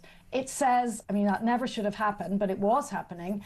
It says that parents are the leaders in their children's lives and must always be involved. So, from a potentially very bad place, this guidance is coming back to something sensible. I think there are still flaws in it. One of them is probably because of the plans to have a puberty blocker trial, because this guidance still allows the possibility of what it calls social transition in school. Now, it doesn't say what that means. It says that if a child is transitioning and that's been agreed by their medical people and by their parents, that they have to be able to talk about that with the school. But they also have to be told the limits of that transition. So they won't be allowed into the opposite sex toilets or sport or changing rooms. So it's really unclear what this means. And yet there's a problem because the government has signed off on 200 children being allowed to take puberty blockers. And so clearly those children will be presenting as the other sex at school. We need to talk about people's mental health at large when it comes to the trans ideology and the interactions between things that people might be reading online, what I would call grooming people for extremism, and the impact that this is having. Because when you look back at the person who assassinated Charlie Kirk, they had associations with the trans movement. We've just seen high school shooting, horrible high school shooting in Canada. Again, the perpetrator is somebody who had transitioned. When you look back historically as well, March 2023, Nashville, Tennessee, Audrey Hale, a trans man, killed 6 people at the Covenant School shooting. August 2025, Minneapolis, Robert Westman, transgender, 23 years old, killed 2 children and injured 17 others during a shooting at the Annunciation Catholic School. There's suggestions that the school kid who tried to assassinate Donald Trump, although Lord knows what was going on with that, may have had similar sympathies. And I'm there thinking that in theory, trans people are not the majority.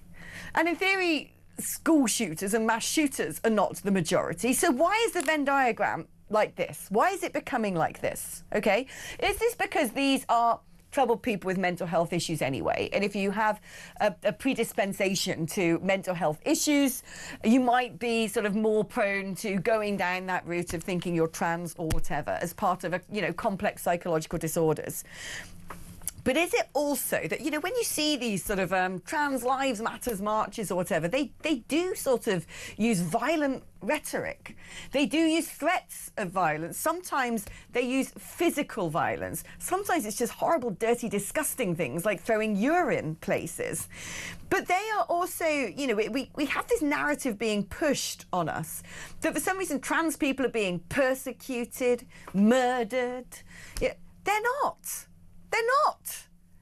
They're absolutely not. But if you create this idea and keep banging this narrative to people who might have predisposition towards mental health issues, who then consider themselves part of this tribe and community, and then think that the world's trying to kill them, is it any surprise when some of them end up picking up a gun and committing an atrocity?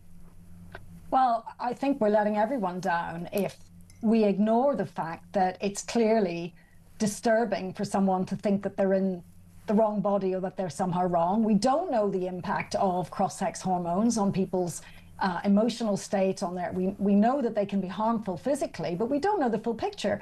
And yet we have the trans lobby insisting that being so-called trans is completely normal. It's not a medical condition. It's not a mental health condition. It's just normal. So they're full of contradictions because on the one hand, they say it's just normal. On the other hand, they say they must have access on demand to all kinds of medical interventions. And I think that young people in particular, as you say, are being misled. They're being told the world is against them. They're being told, that they may harm themselves, all kinds of terrible things that responsible people normally don't do. Responsible adults do not tell young people that the world is against them or that their lives are destroyed. We help them understand that things will get better. And actually, for most of these confused children, they will grow out of it, things will get better. So that the narrative that's being pushed on them, that they're somehow victims of a world that hates them, is really not the responsible or caring thing to do.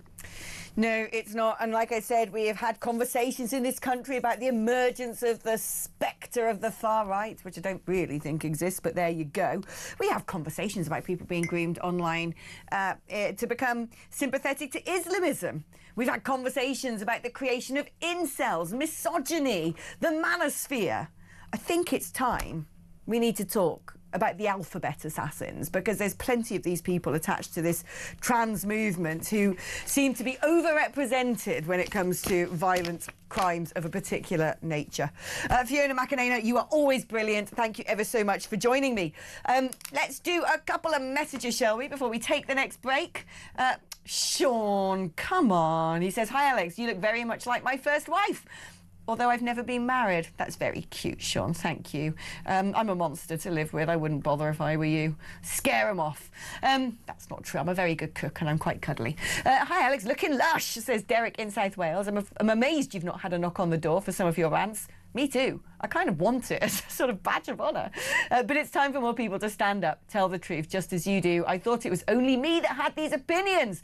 So peeved off by people telling me they can't say that it's racist or wrong. If you get offended, not to worry. Keith Stalin doesn't like Britain or the British. Him and his cronies should be in the tower. I love that. Honestly, do you know, if I was Empress of the World, that Tower of London would become an even more interesting visitor attraction when it has real-life cellmates. It's a joke. Sort of. When European people moved to Africa, says Richard from Somerset, when they moved to Africa, India and the Americas, they set themselves up to live there and transferred all of their own cultural normatives, architecture and religion. That was colonization.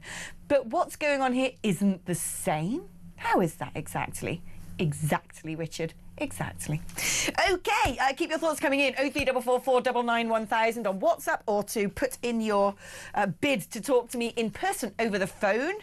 8722, the number to send me a text message. Write the word talk before you text. We're taking a little advert break, but don't you go anywhere, because we've only got 22 minutes before Weird Hour. See you soon.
Across the UK, on DAB+, on YouTube, on your mobile, and on your side.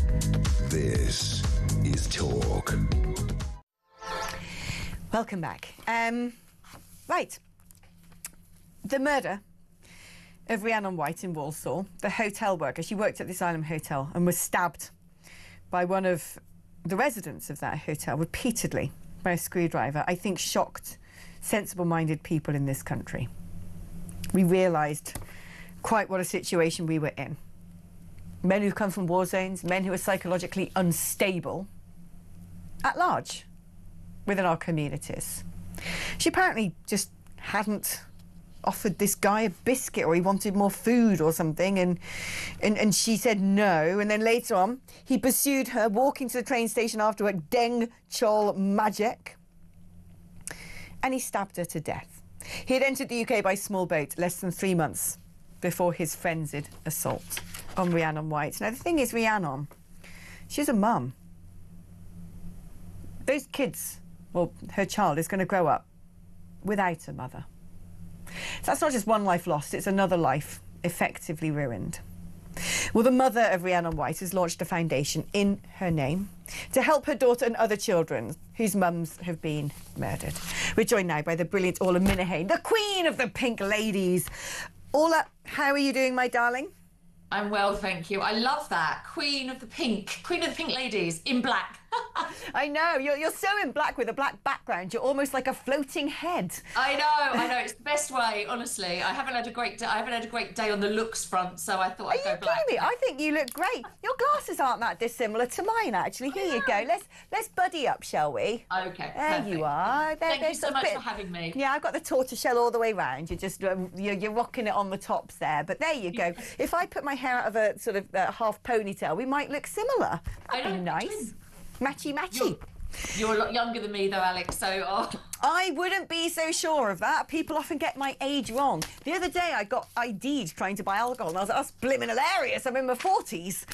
But there you go. Yeah, that's good. That's a good look. Oh, it is. Yes. I love it. When you're younger and people ID you know, you're sort of like, oh, because you want to be older. Then you get to a certain age, and it's like the best thing in the world when that happens. It really is. I haven't had that for a long time, I'll be honest, so lucky you. Oh, Orla. Eat loads of chicken skins. That's my policy. Free collagen, basically. Let's talk about the murder of Rhiannon White and the charity being set up by her mother to give support to kids who have lost their mums. Yeah. Very important. I mean, it's very easy when these events happen. We just go, oh, well, we become desensitised to it. Yeah. We're then, of course, told to shut up and don't talk about it. Nothing's to see here. But it sort of reminds you of the damage, the collateral damage of what is essentially government policy. Yeah. So Rhiannon was murdered in October 2024, and behind she leaves, as you just said, a little boy, sisters, a big family. And what we fail to sometimes, as you say, we're desensitized now because we hear the most horrendous stories every day about rape, sexual assault, and murders now, and whereby 10 years ago, if a woman had been murdered in the savage manner that Rhiannon was murdered in, there would be absolute outrage. It would be everywhere. It would be on every mainstream news broadcaster. It would go to the States. It would go everywhere. Now, it's almost just brushed under the carpet. Now, Rhiannon's family have been through 12, 13 months of horrendous trials. He was obviously found guilty, and then there was the sentencing, and the sentencing was put off because he said that he was underage. We knew he wasn't, but he refused to have the bone density or the dentist check to confirm how old he was because of his human rights. So they then had to go to the ECHR and blah, blah, blah, blah, blah to get him tested. It was an absolute debacle. He's also HIV positive. So there was an element that was taken into consideration about his health. So there was all these mitigating circumstances that delayed the sentencing. Luckily, last week, he was sentenced to lifetime imprisonment. And they were as delighted as a family can be when they've lost somebody to such savage murder. Rhiannon's mum, Siobhan, is the most beautiful, wonderful soul, but she's absolutely been absolutely destroyed by this. Of course she has. And what she's trying to do now is rebuild her life and give herself and her family some kind of comfort and try and make the best out of a horrific situation. They'll never get over it, of course they won't.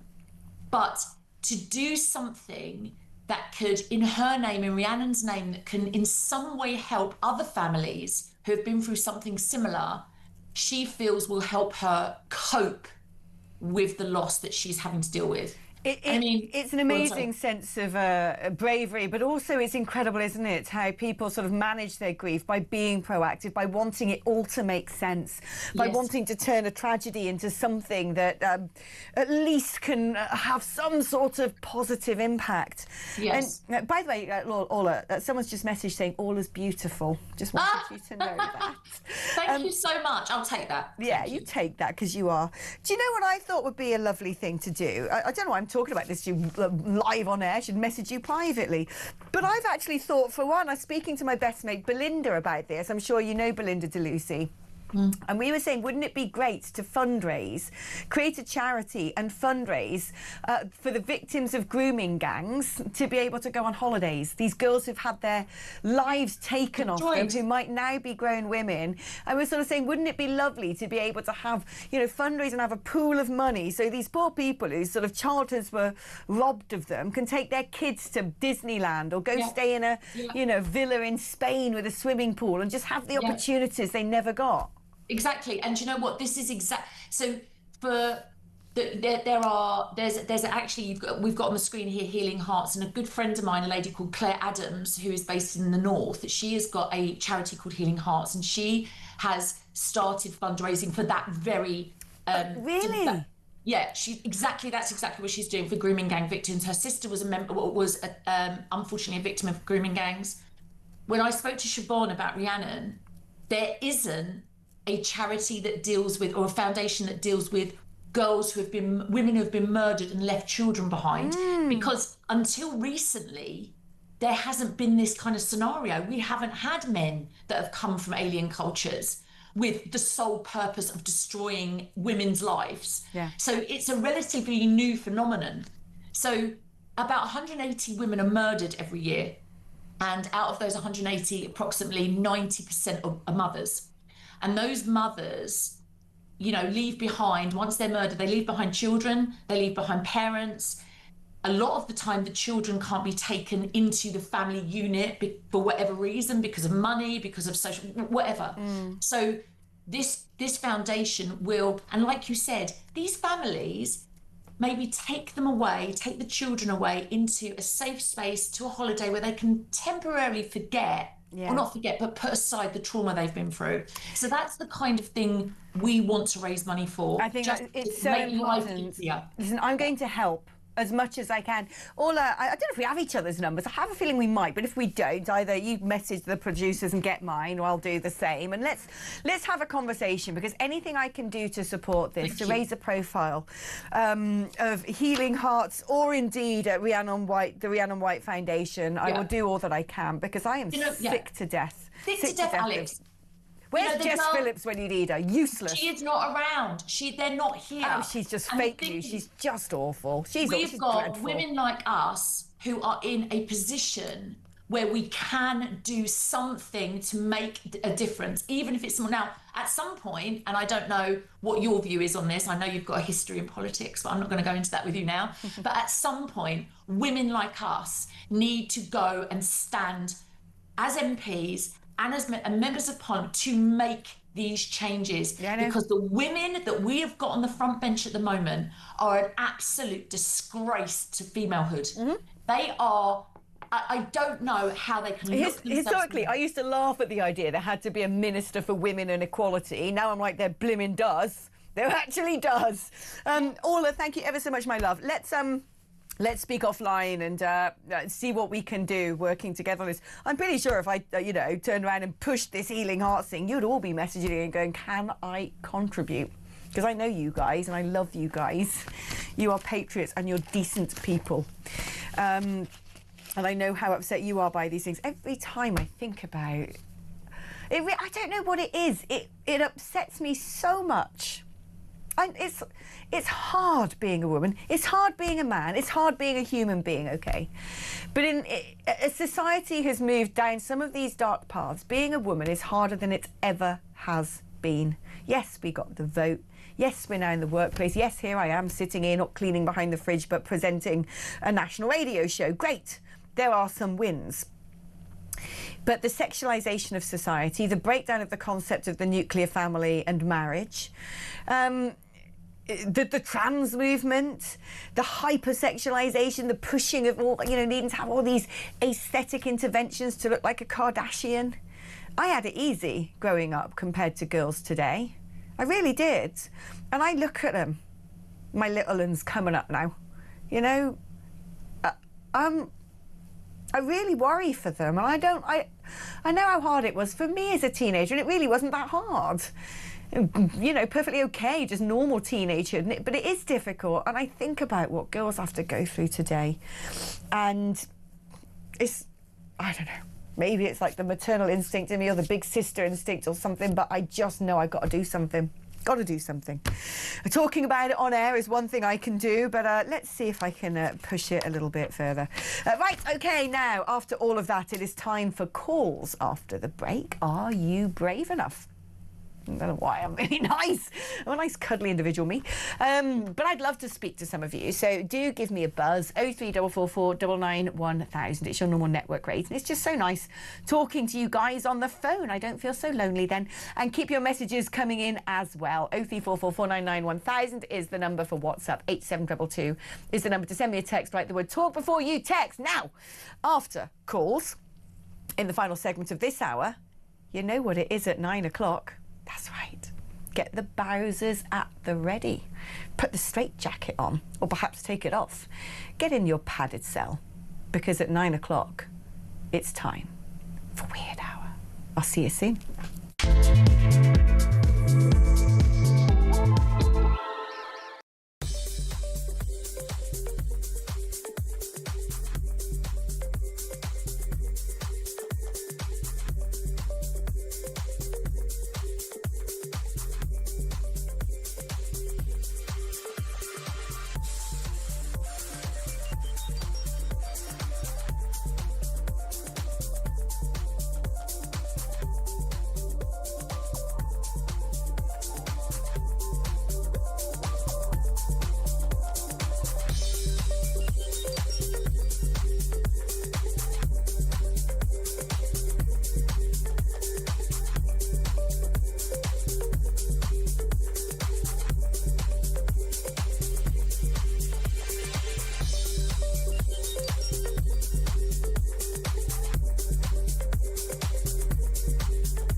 I don't think Labour know what they're doing on this. They're saying to my daughters that they're not allowed to look at social media. They can't, buy a non-alcohol beer. They won't be able to have a vape, but they'll be able to vote at 16. It just doesn't make any sense. I think this is going to backfire, actually, for Keir Starmer, because I don't think that young people are going to look at this Labour government and think it's actually doing things in their interest. The country feels like it's in a mess at the moment. I don't...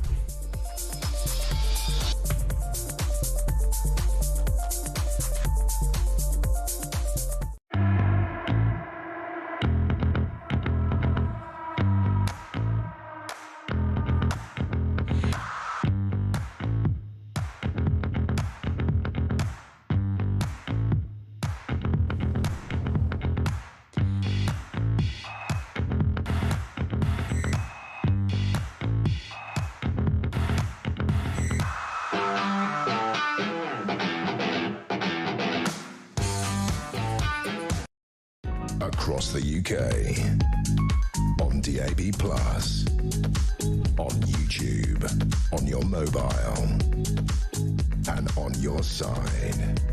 This is Talk. All right, let us have a chit-chat with one another, shall we? I'm going to do a couple of your messages first, and then we'll hit up the phones. Ivor from Chelmsford makes a very important point. Now that Green Party's Mothin Ali has called for the eradication of Israel, will Keir Starmer demand an apology from him? Quite. Jules in Bristol says, roll on Weird Hour with Benedict Spence, another one of my favourites. Exactly. You haven't got long to wait. Right, let's speak to Caroline, who's in London. Hi, Caroline. Oh, hi, lovely Alex. Thanks so much for taking my call. I want to have a very peaceful rant, if I may. Oh, yes, of course. I don't even know where to start. I'll start with, well, where do I start? I'll start with Rupert Lowe with the rape gangs. How no one on the mainstream media is talking about it. We did it the other day. No, not you. Oh, I don't quite. the legacy media is what we like to call it. Yes. Because I think we're not that niche. Apologies. I just find it abhorrent. I've been reading some of the testimonies, and I am so disgusted with virtually every member in Parliament, and all.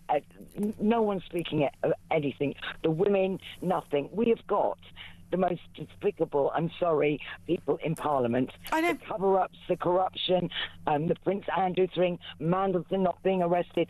No one's talking about Tony Blair. We are cash cows.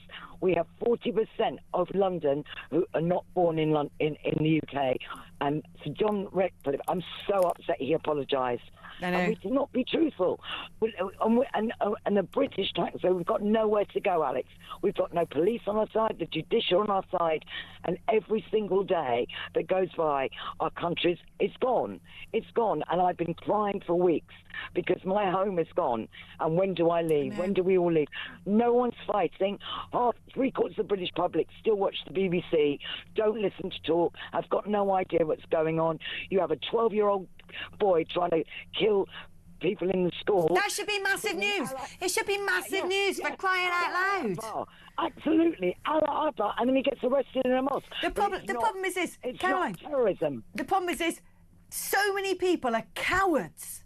They're cowards. They can't all be this brainwashed and stupid that they don't think these things are important. They are cowards. What are we going to do as a country? Protests aren't going to work. I want us all to stop paying council tax and ULEZ in the millions, because that's the only thing they'll listen to. I mean, look, what we got to do. Look, I'm going to sit here and carry on doing what I do. I'm going to highlight the Green Party being reported to counter-terror police. I'm going to have the conversations that people don't necessarily want to hear. You just tell everyone to tune in to talk. That's what you could do. You could evangelise on behalf of the station and say to people, are you listening? Have you heard it? It's entertaining. You'll find out things you didn't know before. There are great presenters. Get your radio set to talk. That's one step. And then, of course, what we need is a big demographic revolution, and democratic revolution, and I think that is coming, but we've got to be alive at the dirty tricks that the establishment will play. Claire, thank you so much for your call, my darling. I'm with you all the way. Caroline, sorry. Thank you for correcting. I've put glasses on, glasses off. I can't see now. When I have my day without the glasses on, I see really well. The minute I put them on, it's like when I take them off, my eyesight's gone. I'm like blind. Right, Mark in South Wales. How are you doing? Bonada. Hi, Alex. I'd just like to say we all want rid of Keir Starmer, but I mean, if the next person that comes in is Fabian, well, they're just got the same agenda, aren't they? Well, no, exactly, of course. I mean, look, at the end of the day, it doesn't matter who's leading the Labour Party. It's still a socialist entity that's going to destroy the country. Exactly. So why aren't they vetting these people to make sure that they aren't in a secret organisation, if you like, before they become ministers? Well, I thought it was astonishing that Sir Keir Starmer got to that position, considering he was knocking about in Cold War era workers' camps behind the Iron Curtain as a youth, and some of the entities he was part of growing up. I think it's and also the fact he's employed his barristers' chums who've done all these sort of cases against the UK government to be one of the very first unelected attorney generals. And I just, mind you, this lot don't listen to the advice of the intelligence agencies. I cannot understand how we are not just sleepwalking, but now careering at an alarming place towards oblivion. Yeah, absolutely. I agree with you totally. Something needs to be done. We need to get rid of the Labour Party. We need to get rid of the Fabians completely. We really do. I would never have thought 5 years ago, that we would be in the situation we're in today. It is happening so rapidly. At least we've got America on our side, and I do hope and I do believe there can be a brighter tomorrow. There has to be. Mark, thank you ever so much. Nos da and diolch yn fawr. Right, if you want to be like Mark and Caroline and have a chat with us, we might be able to squeeze you in a weird hour, 03444991000 to register your interest. You can use that number to send a WhatsApp message. Leave me a voice note on WhatsApp. 8722 is the number if you want to send a text.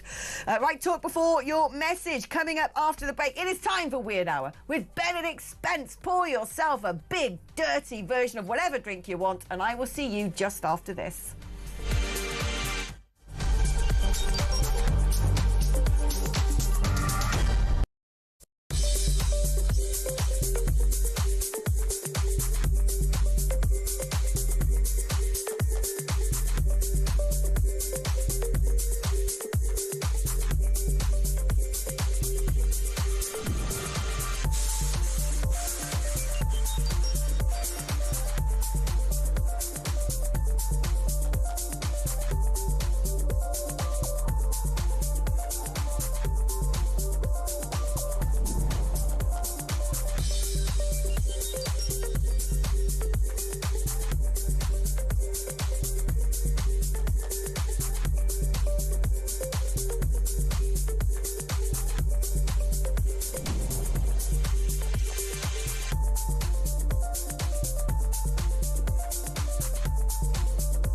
across the UK.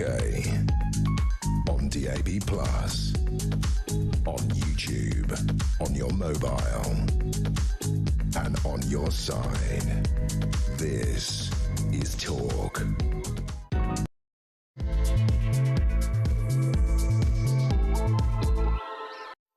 Hello!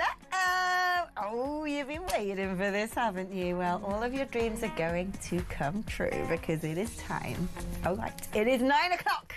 Cometh the hour, cometh the weird. Because, well, I don't know, since I've been at the helm of this show for the last 2.5 weeks, that something strange has happened. And that's gets to this time of night and we don't want to talk about the news anymore because we've done it all day. In fact, what we want to do is just ease you into a fun evening, whatever you are doing. So, here we go. I hope you have got your bowsers of booze, or whatever it is that is your poison. Doesn't matter if you're teetotal. I won't judge. Well, I might a bit. Well, I'll judge you if you're drinking oat milk. Coming up later. But it is time, ladies and gentlemen, for Weird Hour.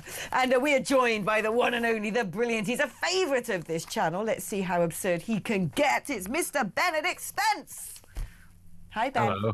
What on earth have I signed up to? Well, I don't know, but I don't know why you're not sitting here. Are you not in London? I am in London, but I don't know if you're aware, it's raining, and I don't want to go out. Oh, sorry, I didn't realise that the Jubilee line was blighted when there were clouds overhead. The Jubilee line's flooded? It takes a good 10 to 15 minutes to get everywhere, to walk to a tube in London. People outside of London don't know this. The tube is not good. Public transport is not good. I'd far rather sit here and be warm. People do know that. It's just harder to be weird down the line. It's easier to be weird when we're together. Phrasing. Yeah, yes, it's I suppose true. it is. And therefore, because it's not yet the watershed moment, we should do it down the line. We should, maintain a degree of separation. It is, though. It's after 9 o'clock. We'll end up... Oh, is it? Oh, so, yes. Oh my goodness me, so it is. That's why we do Weird Hour now, because we get to... All right, well, in that case, we can start summoning demons and doing all sorts of stuff, all the sorts of weird stuff you're not allowed to do. I'm just wondering, at 9:30, Michael Graham, US political commentator's coming. That's enough time for you we could move him up a bit, do him a bit early. You could still get on that Jubilee line, son. You're missing out. What kind of weird stuff are you going to be doing with him? Well, US politics, Trump. Yeah, pretty weird. No, we are going to sort of do some actual nugget of news because we were going to have the lovely Samara Gill, but she's been caught out by the lurgy, and so there you are. We've got you instead. Am I Samara Gill's replacement? Wow. Well, sort of. I'm the poor man's Samara Gill. You are, and actually, because because you're backlit backlit at the moment, you just look like one of these sort of anonymous silhouette avatars online. You look like an internet troll. Well, you're saying that a poor man's Samara Gill looks like an internet troll. I think she'll be rather hurt if she hears you say that. I thought it was a compliment. I thought I was looking rather good all of a sudden, but apparently not. No, you look gorgeous to me, darling. Let's talk now, because we can't do the sort of rambling circumlocution when you're not sitting. It just doesn't work the same. So we've actually pulled some nuggets of news out to discuss. And this is a great one. It's from the best newspaper on planet Earth, the Daily Star. I love it. I actually think it should be compulsory reading for everyone to help tackle the mental health crisis. But what they have done is gone and found out what babe station models, good old babe stations, that is such a lovely analogue way of doing, I was going to say, what year is this? I know. Wow. But no, don't forget OnlyFans and Pornhub. It's Babe Station. We're old school. What else are we going to be talking about? Jackass. Do you remember that? Oh, yeah, I do remember that. Anything that was from the 90s and noughties, it was just so good. Babe Station models have spilled the beans on what Valentine's Day, which is their busiest day of the year, is like. When lonely Brits cause a stag...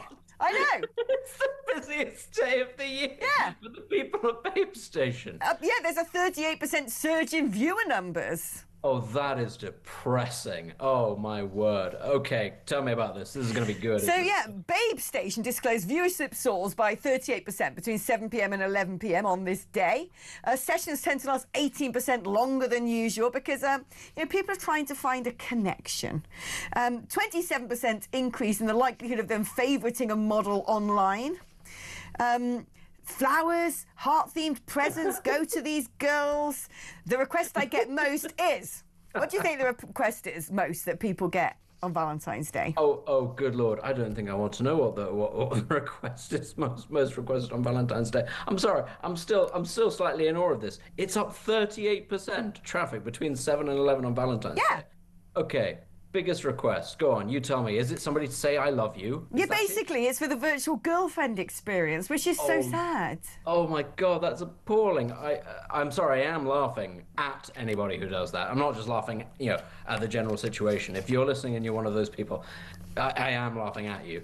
And also near you, just to make clear that it's not. So I think this is a good opportunity to talk about you, Valentine's Day, and your virtual girlfriend experience. Except it won't be so much virtual; it will be a sort of meta girlfriend experience lived in the flesh, won't it, Benedict? Yes, it will. It will, and it'll be spent with a group of about 40 people in a pub, I would have assumed.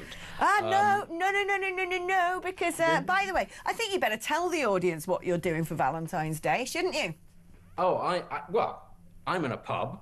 I'm going to be drinking cider. I'm going to be eating food. I can't remember who it's with, though. No, who was that? It's somebody exciting. It's somebody good. But the name escapes me. It's just one of those, names that's just really... Samara Gill? No, it's not. No, her. It's not Samara. There's someone else, I think, that you're spending... Jeremy Kyle. No, it's not. No, it's not Jeremy Kyle. There's someone else you're spending Valentine's Day with. Of course. And a little Julia Hartley Brewer. little bird told me that your special request for Valentine's Day was you wanted to go somewhere and have dinner where there are candles.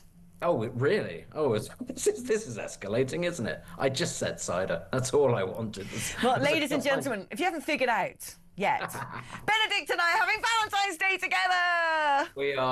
We are drinking our sorrows away. We are. And as much as I laugh at the people who watch Babe Station, Yeah, you got me instead, It's like virtual Babe Station. It's like Nazi Babe Station. Nazi Babe Station. Exactly. Christ alive. But no, I did book. I actually did, because you said you wanted candles. I was a bit late in the game booking our restaurant because, I wasn't planning to go out and have Valentine's Day as a sad spinster.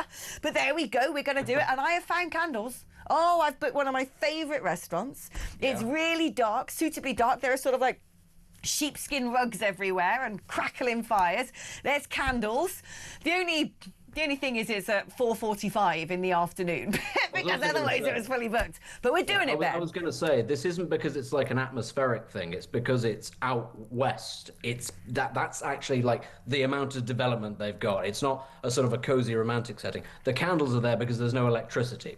And, the rugs are everywhere on the floor because that's as far as we've got. They haven't developed carpets yet. So, just so that everybody's clear, we are going to be in the rugged and rural wilds of West England. That's what's going to be going on. We are. We're having our very own little right-wing Valentine's Day out in the Cotswolds together. And I said to Ben, I'll take you out for a candlelit dinner. Then after that, we're going down the pub and getting absolutely mortal. Absolutely. All roads lead to my local pub. You'll be meeting all the characters. You'll love them. It's crazy. This is what I've been promised, ladies and gentlemen. And if it's rubbish, I will be leaving a review here on this show. Are you going to put me as everyone know how bad it is. As a national treasure to be visited on TripAdvisor? I'm looking forward to it. I honestly am, because when you're when I was in a relationship, I dreaded Valentine's Day because my ex was one of those I don't really believe in it people, which was just sad. Finally I was in a relationship with a man who didn't like being in a relationship, which was just the worst case scenario. And now it's like you go, oh God, I'm all by myself. And then Benedict was like, what are you doing at the weekend? Alex, and I'm the like, worst case scenario is not that. The worst case scenario is bringing into Babe Station at 10 to 11 on Valentine's Day. Do you know, I think we should do that. However bad you think it is. Do you know, when we've been out, we've done our candlelit dinner, we've gone down the pub and got absolutely mortal. I think we should come back drunk, ridiculous, and phone up Babe Station. You want to call up this? Yeah. Do you know what? Fine. In the name of journalism. That's what this is. In the name of journalism. Gonzo journalism. Does chat roulette still exist? Exactly. How have I landed myself in this situation? How have I got myself into? You love it. This is the weird section. You'll be the envy of some pretty weird men out there who actually think that a Valentine's date of cider and Babe Station with Alex Phillips sounds like the perfect romantic evening. Is there a club? No. Just you. There should be a club. They should get jackets. Really. They should meet up. The Philophiles. Exactly. Let's talk now about Oatly. Do you ever drink those weird things? All those plant-based drinks? Yeah. The Supreme Court. This is the Supreme Court, isn't it? Yeah. Finally, we've got a use for the Supreme Court, which isn't anything to do with Brexit or what a woman is. Having discussed what a woman is, they've thought to themselves, right, what else have we got to decide what is or what isn't? Oats. Is oat milk? No. Great. That's it, isn't it? They've decided that oat milk is not in fact milk, because you can't milk an oat. Or at least so I'm told. I'm not a farmer. I love the fact that not only are they allowed to call themselves milk anymore, they're not allowed to use the trademark or phrase post-milk generation. What is the new normal? We're now living in the post-milk generation. No, we don't. I got a milkman. That's right. I've got a man who comes and puts 2 unhomogenised bottles of straight from the cow, grass-fed deliciousness, amber nectar on my doorstep on a Tuesday. Honestly, post-milk generation, that just sounds... I mean, that's like saying post-industrial society. It sounds wrong. It's one of those really weird things, isn't it? Where I know where it's come from. Obviously, it's sort of sprung from veganism for a start, but also this idea that cows are bad for the planet. And so we have to try and extract any kind of liquid from any kind of nut. And it's only quite late in the day, isn't it, that everybody... Do you remember when they discovered how much water it took to grow almond trees in California? And it turns out that they've managed to artificially create a drought because they plant so many almond trees. And they use up even more water than cows do. It's ridiculous. All this for almond milk that doesn't even taste very good. But also, right, by the way, and I'm no expert, but we seem to have a lot of bum cancer going on of late amongst young people. And people are sitting there hand-wringing, speculating, why is it all these young people are getting the old bum cancer? And one of the things that has been pointed to is ultra-processed food and some of the ingredients of ultra-processed food. And I found out that in some forms of Oatly, and I don't want the Oatly, mafia to come after me and start suing me for libel, but I did look up their ingredients list for their barista oat milk, and because they want to create, your oat lattes, which are all frothy and nice like a normal milk, they have to put in emulsifiers, things of like substance and texture, because oat milk is just like one pathetic, horrible LGBTQ plus alphabet form of non-milk. And so what they do is they basically put in a little bit of the oat squidgings, and then they put in a ton of rapeseed oil. Seed oils are not good for you. They're not good. They're giving people the bum cancers. Especially rapeseed oil. It's incredible. It's very calorific as much as anything else. I don't know if people are aware of this. It's absolutely packed with all the stuff, which, ironic, I suppose, given that we're now sort of living in the age of Ozempic, where everybody's sort of desperately trying to thinify themselves, and then they're stuffing themselves with these coffees, because it is always in the form of a coffee, isn't it? You very rarely see somebody just chugging oat milk from the carton, or if they ever have, those are weird people. That doesn't happen because everybody knows it's disgusting, but they have them in these coffees, and it's just incredibly fattening. They're just basically drinking a cup of fat, and not the good fat. Milk is good for you. You're meant to drink milk. You're designed, you've evolved to drink milk from the steppe. Your ancestors learned how to process it, how to digest it. It's a great part of your sort of your five a day, your diet. It goes well with everything. Why on earth is it that we've decided we want to be post-milk? It's so crazy. I really sound like an old man. Milk is full of B vitamins, D vitamins, omegas. It's got the good fats that actually lower cholesterol. It is vital. And all this stuff, all this artificially produced nonsense is actually, I swear on my life, it is injurious to human health. It's not okay. When you read the packets and go like, oh, what is biodiazepamine Moglington III? You're like, what is that? Nobody knows what it is. They don't know what it's doing to your gut flora and fauna. It's why we're getting the bum cancers. Stop having weird stuff, Have milk. It comes out of a cow. Nature made that very well. Done. Job's finished. You don't need to go and buy something because the big food industry are trying to persuade you that normal stuff is bad for you and then give you the carcinogenic alternative, for crying out loud. Going to say, what the show is actually sort of devolving into is things that are out of fashion, things that are bad. And thus far, we've got oat milk and Babe Station on Valentine's Day. These are two things that are very bad for you and that you shouldn't do. I wonder if there's actually an interesting Venn diagram of people who enjoy both of these things. I don't know. You give me Babe Station and Gold Top Milk any day of the week. I'm very... Well, I don't know. I've never seen Babe Station in my life. Babe Station seems relatively harmless, though, you know. It's like you want to go, you know, be on telly doing weird things. You crack on. I'm on telly doing weird things, just not like that. And if you want to call me, it don't cost you as much as Babe Station. In fact, it's free. 03444991000. Join Ben and I for a chit-chat, why don't you? We're going to take a short break now. Top up your Bowser. We're back on the other side.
I don't think Labour know what they're doing on this. They're saying to my daughters that they're not allowed to look at social media. They can't, you know, buy a non-alcohol beer. They won't be able to have a vape, but they'll be able to vote at 16. It just doesn't make any sense. I think this is going to backfire, actually, for Keir Starmer, because I don't think that young people are going to look at this Labour government and think it's actually doing things in their interest. The country feels like it's in a mess at the moment. I don't...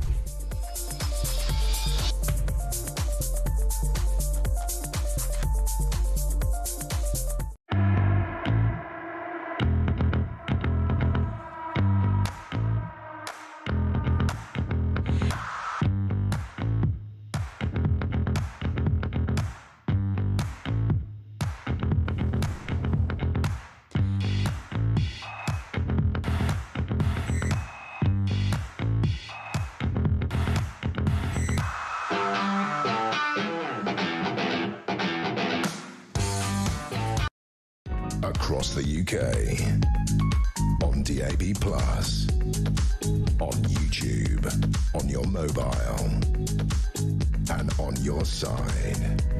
This is Talk.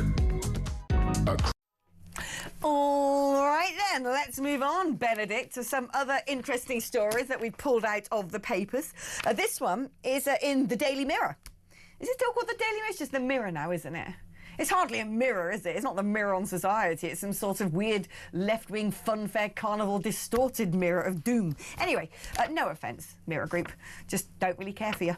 A teacher who met her now husband on a solo trip to China and moved more than 5,500 miles away, almost 10,000 kilometres, across the world after only meeting him 4 times, has said, "You will find love when you least expect it." This is Gillian Phillip, a teacher from Scotland who decided to give up on dating when she turned 30. Dude, mate, I'm 42. Throw me a lifeline. And moved to South Korea to start a new chapter where she could focus on herself and enjoy her life. Well, how lovely. That is where she met Henry Phillip, a software developer also from Scotland. They formed a bond exploring Beijing, riding motorbikes and watching sunrise at the Great Wall. She had an unforgettable trip. They then kept in contact via messaging and video calls, and she moved across the world to be with him. I don't really know why that's so extraordinary, because she might have only met him in person 4 times, but they were yakking away all the time on video calls. I mean, is that so wild? Well, hang on, where did she meet him again? In Korea? Oh no, on a solo trip to China, and now she's moving to Korea to be with him. Oh, I see. I guess they're both British by the sounds of things, which makes it less weird. You didn't say they were both Scottish or both British? Well, I don't know what Gillian is, old Gillian Phillip. Oh no, they live in Edinburgh together now. They live in Edinburgh together? Oh, I can't keep up with this. So, I mean, maybe they were the only 2 Scottish people in Korea or Beijing or something. Maybe that's why it's particularly weird. Maybe they grew up on the same street. Who knows? Maybe it's one of those sort of missed opportunities. I mean, I think, you know, certainly in the post-imperial age, it is less usual to find British people in far-flung places around the world. But still, perhaps not the most extraordinary thing, but good for them. Good for them. They've found each other, and in a few years they'll be on the divorce carousel. But up until then, we can all pretend that it's going to go. It might work. It might actually work. What is your sort of longest distance relationship, Benedict? Longest distance, Liverpool and Manchester. How long is that? About 30 miles? Oh, too easy. Too easy. I haven't got time for anything more long distance than that. I'm very lazy. If I can't roll towards you, then what's the point? I once had a lovely boyfriend in California. Alas, it did not work out, evidently. Where were you, in the UK? I was living in Cardiff at the time, and he was in Los Angeles. And we had met. He was a musician, and I'd gone to a gig in London. And after the gig, I sort of started chatting with him, and we exchanged numbers. And then about 2 months later, in the sort of Christmas time, he sent a huge bunch of red roses through the post. And then I flew over to see him in California. Oh, it was lovely. Anyway, never worked. Such is life. I mean, listen, at least you gave it a go. At least you tried. At least you rolled the dice. At least you got to see California. I've not seen California. Is it worth going? Yeah, it was good. We had a great time. Okay, great. Well, if any women listening to this in California who want to put me up for a week, I'm very easy to look after. I clean up after myself. I'm always looking for the opportunity to flee the country, put it that way. I know, yeah, to be honest, it's quite an attractive prospect, isn't it? I'm beginning to think that. Although I do have some other more horrifying relationship stories, including... Good, excellent. I love the horrifying one. No, it's including one that's very similar to another news story that's about today, which is about a Belgian Tinder swindler jailed for a second time after scamming women out of €325,000. Believe it or not, when I lived in Brussels, I dated a man who nicked all my money. And when I saw this headline, I had to go and Google it in case it was the same person. This is how. I swear to God, I hear about a Tinder swindler every couple of months. How many of these people are there, and how are they doing this? It seems, if nothing else, it seems like rather a lucrative trade. I mean, this does. It's not just me, right? There have been like several of these guys who have like managed to steal quite a lot of money out of people. No, I know, but the thing is, I think it can work both ways. I mean, women have been doing this for generations, can I just say? Just like marrying a man for his money. There's a lot of men now nodding along going, yeah. It's only recently the boot's been on the other foot. But the thing is, if someone is a sociopath or if someone is a narcissist, they can be extremely convincing. And in this day and age where everything is sort of done via mobile phones and this, that and the other, it's amazing what people can do. I mean, in my personal situation, I actually did a story in the Mail about this ages ago. I was just casually dating some guy, and I was living in Brussels, and he was based in Namur, but he'd come over to Brussels for work, and we'd meet up. And then when he's in Namur, he's like, "Oh, I'm, with my mother, and I'm really old-fashioned, and I, really slow at replying to messages and phone calls." And he was so charming and so nice. Turned out he had a secret baby, didn't he? He had a second family. Well, I found that I wasn't best pleased, and I was even less so pleased when I realised, because he worked in IT, that he'd managed to hack into my UK bank account and nick all my savings. I was like, no, not great. That puts you off dating for life, I tell you that much, Ben. Was it your last one? Was it your last relationship? No, you met See, it didn't put you off for life, it just put you off for a few months. No, it scarred me. Yeah, scarred you, but you're resilient. You came back from that and you tried again. And... Yeah, and that went wrong as well, didn't it? Because men are weird now. Men don't do commitments anymore. They're all like, trying to play the field on a permanent basis. Hey, listen, and there's only so much of that you can put up with. Coming into the studio doesn't mean that we don't all commit all the time. Come on, I'm here, aren't I? Well, I know, not good enough for me, I'm afraid. Have you ever been? have you ever been in a difficult relationship, Benedict? Have I? Yes, I am the difficult relationship. Look at me. I'm the walking red flag. I'm the walking red army. That's how much of a red flag I am. My word. I think there's all the women in my life. If you were to line them up and ask them what was the problem, they'd say, "Well, there is one consistent. It's called Benedict Spence." So, that's... oh, Ben. I jest, I tease. I just say something... I actually, the digitisation of the world has made life kind of difficult for monogamy, but there you go. Now, finally, I don't know if you've seen this amazing story. It's very. I love the fact actually in the Express it says weird news. I'm like, there's a signpost if ever you need one, which is. This is just great. Remains of a UFO and petrified troops were transferred to a secret scientific research institutions. And this is apparently from a report from the Soviet era, where troops were turned to stone by angry aliens after shooting them down. This report comes from 1993. Troops shot down an alien spacecraft flying over Siberia using a surface-to-air missile. 5 entities emerged from the wreckage and transformed into a glowing orb that emitted a beam of light, which then petrified, turned to stone 23 soldiers, leaving only a handful of survivors to recount the event. The peculiar tale found its way into Ukrainian newspaper and was even mentioned in a declassified CIA file, which suggested that if true, it would indicate the existence of highly advanced alien technology. Do you believe in aliens? Hypothetically, yes. If the universe is infinite, there are therefore an infinite number of scenarios in which case life could exist. Yes, I think it's entirely possible. As to whether or not it's intelligent or we ever bump into it, I'm less convinced. But yes, if we take that theory on its face, yeah, why not? Have you watched any of these things? You know, there's been all these testimonies in America over in front of Congress with people sort of swearing on the oath, and whistleblowers from the CIA and all these other entities which are catching UFOs. Have you seen any of that stuff? Have you seen any of the documentaries? No, I've not. These are those things that one hears of, but you know, it's a one because you know, turning people to stone. I don't think that that's something that you normally associate with aliens. That's I'll tell you what, isn't it? That's something else. I've just added another activity to our Valentine's Day weekend, which is watching alien documentaries because I love them.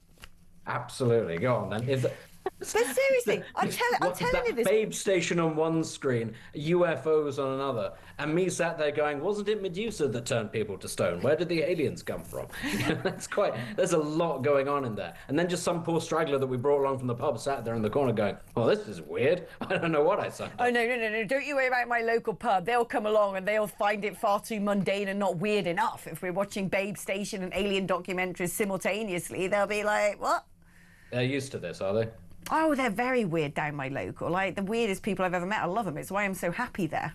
Okay, well, I look forward to meeting these people as they sit there observing. It'll be great. You will see. No, but seriously, some of these disclosures that have gone on in front of Congress are absolutely fascinating. And some of the documentaries that are being made now, based on whistleblower accounts, why would there be all these people who actually worked at the highest level in the Pentagon, the CIA, in the military, and very serious people, by the way, very serious people in America, coming forward and saying, yes, we have evidence, we have experienced other forms of life which we believe are alien life forms. I'm here for it. I think it's all real. Well, I've not seen any of this. You've slightly landed this on me. I have no idea what to say about it. I mean, I'm open, as I said, I'm open to the idea.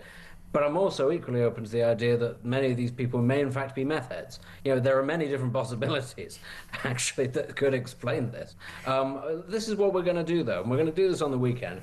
And then what we're going to do is we're going to report back to the good people of Talk next week and let them know whether or not we have ascertained the existence of aliens or whether or not these are just... I tell you what, I actually lived near an American airbase that had orb sightings, so maybe we can actually go alien spotting in the dark of night. I think at the very least... This is how we'll get arrested. The two of us will be trespassing on a US airbase. This is how it ends. No, we're just going to go to the local pub nearby and look in the sky when we're a little bit squiffy. All right. Yeah, I'm not sure I trust you, but all right. At the very least, I think we need to photo diary our weekend together and then report back next week. Benedict, my darling, thank you ever so much for weirding up my life. And I can't wait to spend the weekend with Mr. Spence. We've been friends for a very long time. OK, right. Ladies and gentlemen, go and top up your vases, your urns, your boots, your pint glasses, your thimbles, whatever it is at the moment that is the vessel for your poison. Coming up after the break, we're going to be getting all the news from the other side of the pond. Don't go anywhere.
across the UK.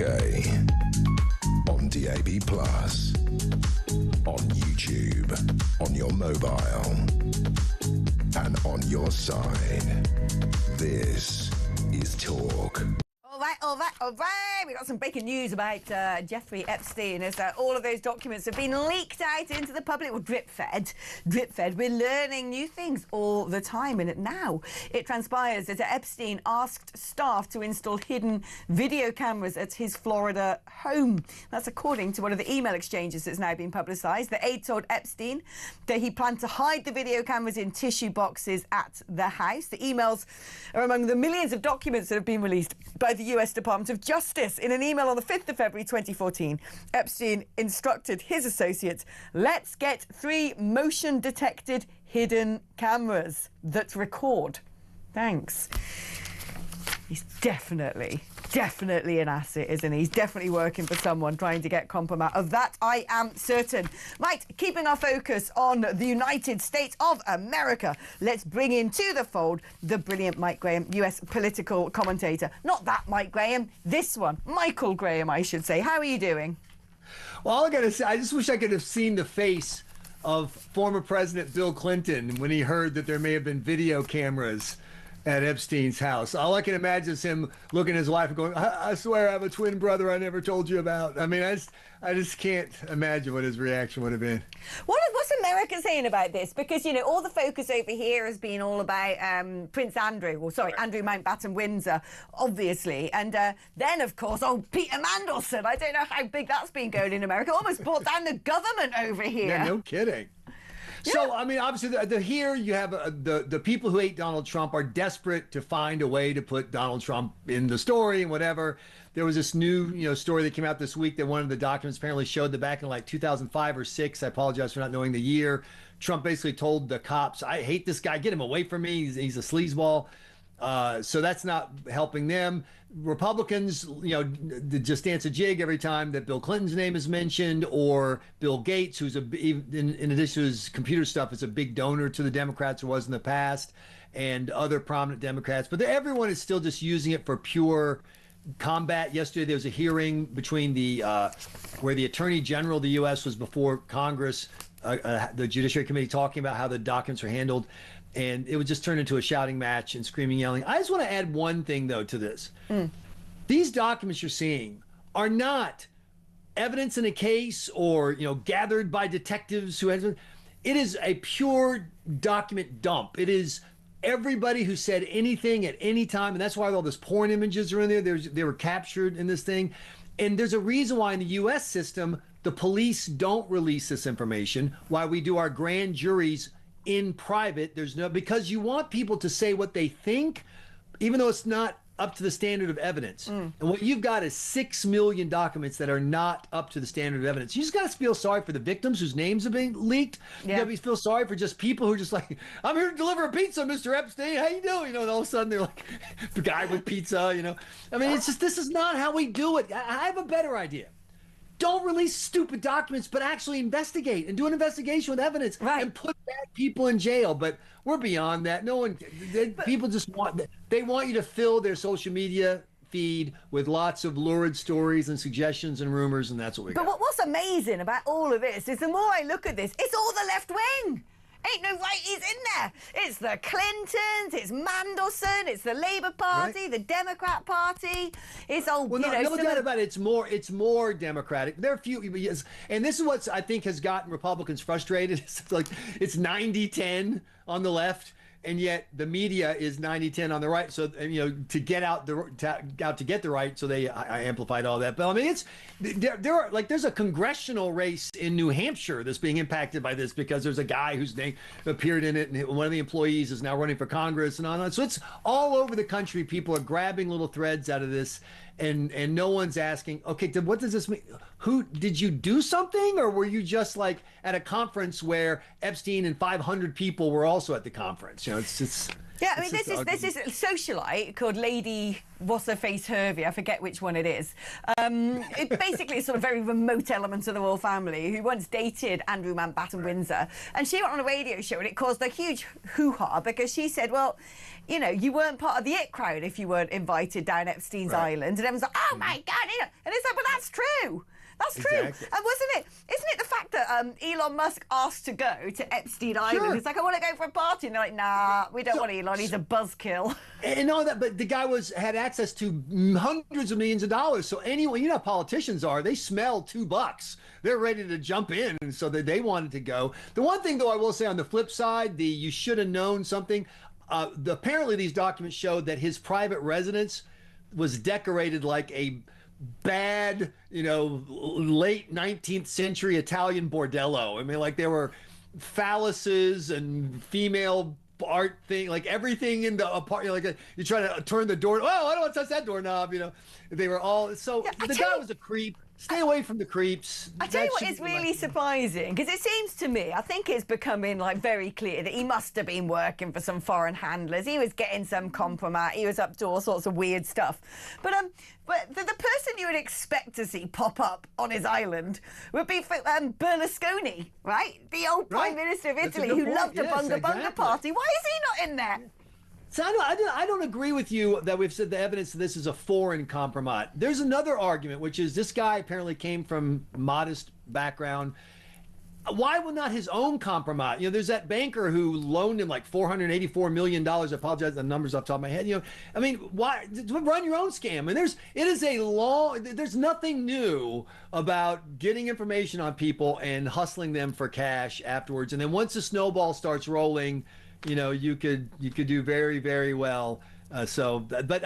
Here's my prediction. My prediction is by Election Day in the U.S., which is in November, there's going to be so much garbage that the real gems of bad behavior, the real nuggets of really are going to be lost, and it's going to be a wash on the political system. That's how it looks. I do sometimes feel that, like, having all of this stuff and dumping it is diluting the core stuff that we really do need to know about. I totally agree with that. I'm amazed, actually, because I do some commentary for a channel over in America, and they haven't been on the blower to me lately. Say, oh, can you come on and talk about the Keir Starmer stuff? Does America even know that the Prime Minister almost got booted out over this?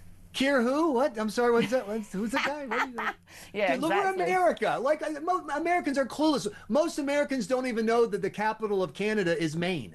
You know, so we don't know. What do we know? We don't know. It's all the same. It's like, it's America, and then there's the place we go to get croissants and the place we go to get beer and bad food, and that's your place. And that's what we know. Oh, I thought that was Germany. You know, honestly, when you said beer and bad food, my first thought was Germany. Germany. No, you're absolutely right. And I have to be honest with you. I love Britain. I love Ireland. And I every time I step soil in your beautiful country, I have one goal: the greatest fry up. I'm a huge fry up. Can I just say, you talk about British having bad food, right? Yeah. And you Americans you go mad for Thanksgiving dinner, right? You're like, oh, well, it's Thanksgiving. Let's roast a turkey. I'm like, we do that every Sunday. Yeah, not like we do for Thanksgiving. We let it go. But so where are you on the fry up though? Because I've been disturbed by the number of Brits who are like, meh. I'm like, are you kidding? This is one of the greatest. It's Shakespeare and the fry up. They're like right there together. I'm telling you, Michael, you're talking to a woman who's a big believer in meat. I love a protein. I love fatty stuff. In fact, my ex and I, we had some fun together. Never mind. We used to go and literally try every single greasy spoon restaurant wherever we were. We loved a fry up. And I'm a bit of a pedant though. There are certain things which I find abominable in fry-ups that are creeping, like fancy fry-ups. And people try and be like, oh, look, here's some sort of like, you know, flageolet beans in homemade tomato sauce with nduja sausage. I'm like, get away. No one wants that. So I was at a restaurant, they brought me the fry-up, and none of the food was touching the other food. I'm like, this isn't right. It's supposed to all be in there together, like fighting for. I want the mushrooms slinging elbows at the bangers. You're like, come on, give me a plate. Basically, man. This is the most important thing, right? So first of all, Fry-up bacon is its own bacon. You can't buy that stuff in a supermarket. It's like some weird industrial bacon that is extra thick, extra salty, and you can never fully render that fat. That's proper stuff. You know, it comes from a Breaks Brothers delivery vehicle. You cannot get that down the supermarket. Second of all, your sausage should be just some sort of sad, pathetic meat paste. You know, I don't want a sausage with like herbs in it and actual pork. I want something that's gross. Absolutely. That's when else can you enjoy it now? So the greatest fry-up I've had yet was actually in Belfast. They brought in a skillet and all the grease were on it. And I discovered when I ate down, they had lined the bottom of the skillet with that thin Irish bread they have. And the bread had absorbed all the fat and grease, and so it made this pasty gravy at the oh my god! So but that is just called fried bread. Once upon a time, you would always have fried bread with your fry-up, and all of a sudden, someone decided that wasn't fancy anymore. It's hard to get fried bread these days, and I'll tell you what I really disagree with. Right? Okay. Now, on the regular fry-up in the UK, the full English. Right. Now established seems to have become those horrible things in America that you have, those triangles of blimmin' potato bits, hash browns. No. Burn, singe things. Come on. It's squashy tomatoes and squashy mushrooms. There's vanillin and my God, because look, I've got a hangover I need to cure. Let's cut to the chase. The reason I seek the fry up in the morning is because the night before it was 17 Guinness. So that's where I am. That is the function of the fry-up. The function of the fry-up is to fill your face with fat because you've got too much booze still swilling around your system. And, you know, I'm a Puritan on this. I want a fried egg. I don't want scrambled. I certainly don't want poached. I love a poached egg, but it's not the time and the place. I want egg snot. You know, I want it to not be... In America, I get so confused, right? Because in the UK, you're like, I want a fried egg. And they fry an egg. You go to America and it's all this over easy, sunny side up, this special language for eggs. I'm like, just put it in a pan and fry it for crying out loud. Well, do you ever, though, have a place that fries the egg all the way through so the yolk is a piece of concrete? Because that's the problem here. I grew up in the rural South, and you have this whole tradition of concrete eggs because they're, I don't know what it is. And so you don't want that. You want an egg that still has life to it. So you got to be careful in the U.S. You're playing defense. That's why you say over easy or sunny side up. So what does over easy mean? Does that mean like runny yolk or not? Over easy means you let it cook until it's a firm fry-up base. You know what I'm saying? So you can move it around. It doesn't fall apart. And then when you've got a firm fry-up base, then you take the egg and you turn it over once just for like 12, 15 seconds, just so it gives you a coating, and then flip it out. So all you're doing is you're just, instead of the open eye, you get the lid. That's all you're really doing. Instead of the sunny eye, you know, you're just covering it over a little bit. Just fry the blimmin' egg. I must say, though, that one thing I love about America, and you can't find it in the UK, we got your McDonald's and your KFC and all of that nonsense.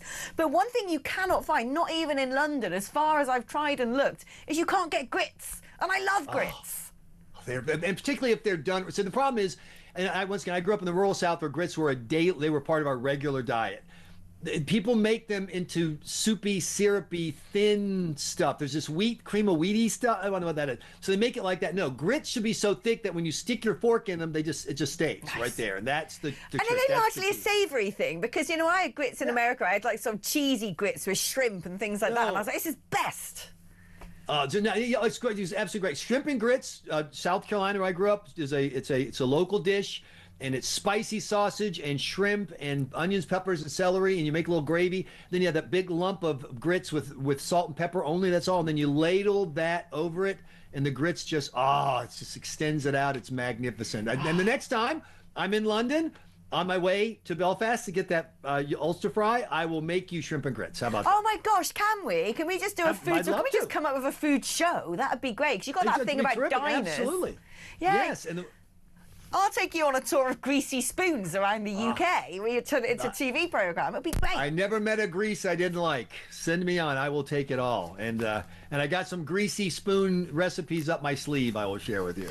I'm pleased to hear that. I actually think that some of that soul food from America is some of the best food going, and yet we just get all of your sort of fast food rubbish, which is like, you know, all right, hot dogs and, you know, burgers and stuff like that. Yeah, you can do hot dogs, or you can go to Chicago and get the Maxwell Street hot dogs where they singe the outside of the casing so it opens up and kind of blackens. And then you put this red sauce with onions in it, and the sauce gets in under the casing, and then you lay it in the bun, and you put hot peppers alongside it and a pickle in the bun. I'm telling you, that's more than just a hot dog. Do you know, I love the fact I had on here, we were going to talk about the shooting in Canada and the BBC lawsuit. We've not done any of those things, but I don't care. It's been lovely chatting with you anyway, Michael. And, you know, food is my favourite thing on earth.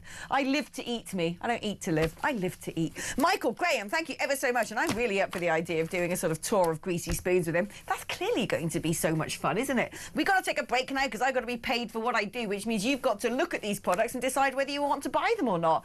But I'm going to see you just after.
I don't think Labour know what they're doing on this. They're saying to my daughters that they're not allowed to look at social media. They can't, you know, buy a non-alcohol beer.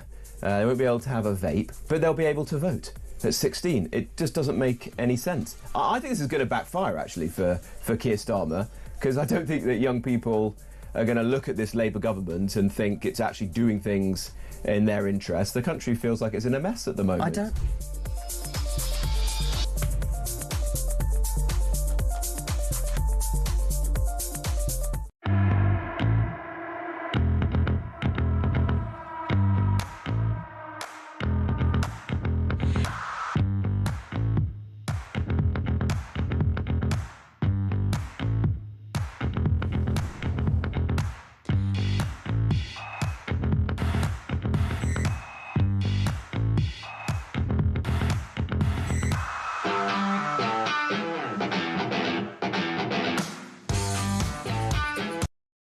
Across the UK, on DAB+, on YouTube, on your mobile, and on your side.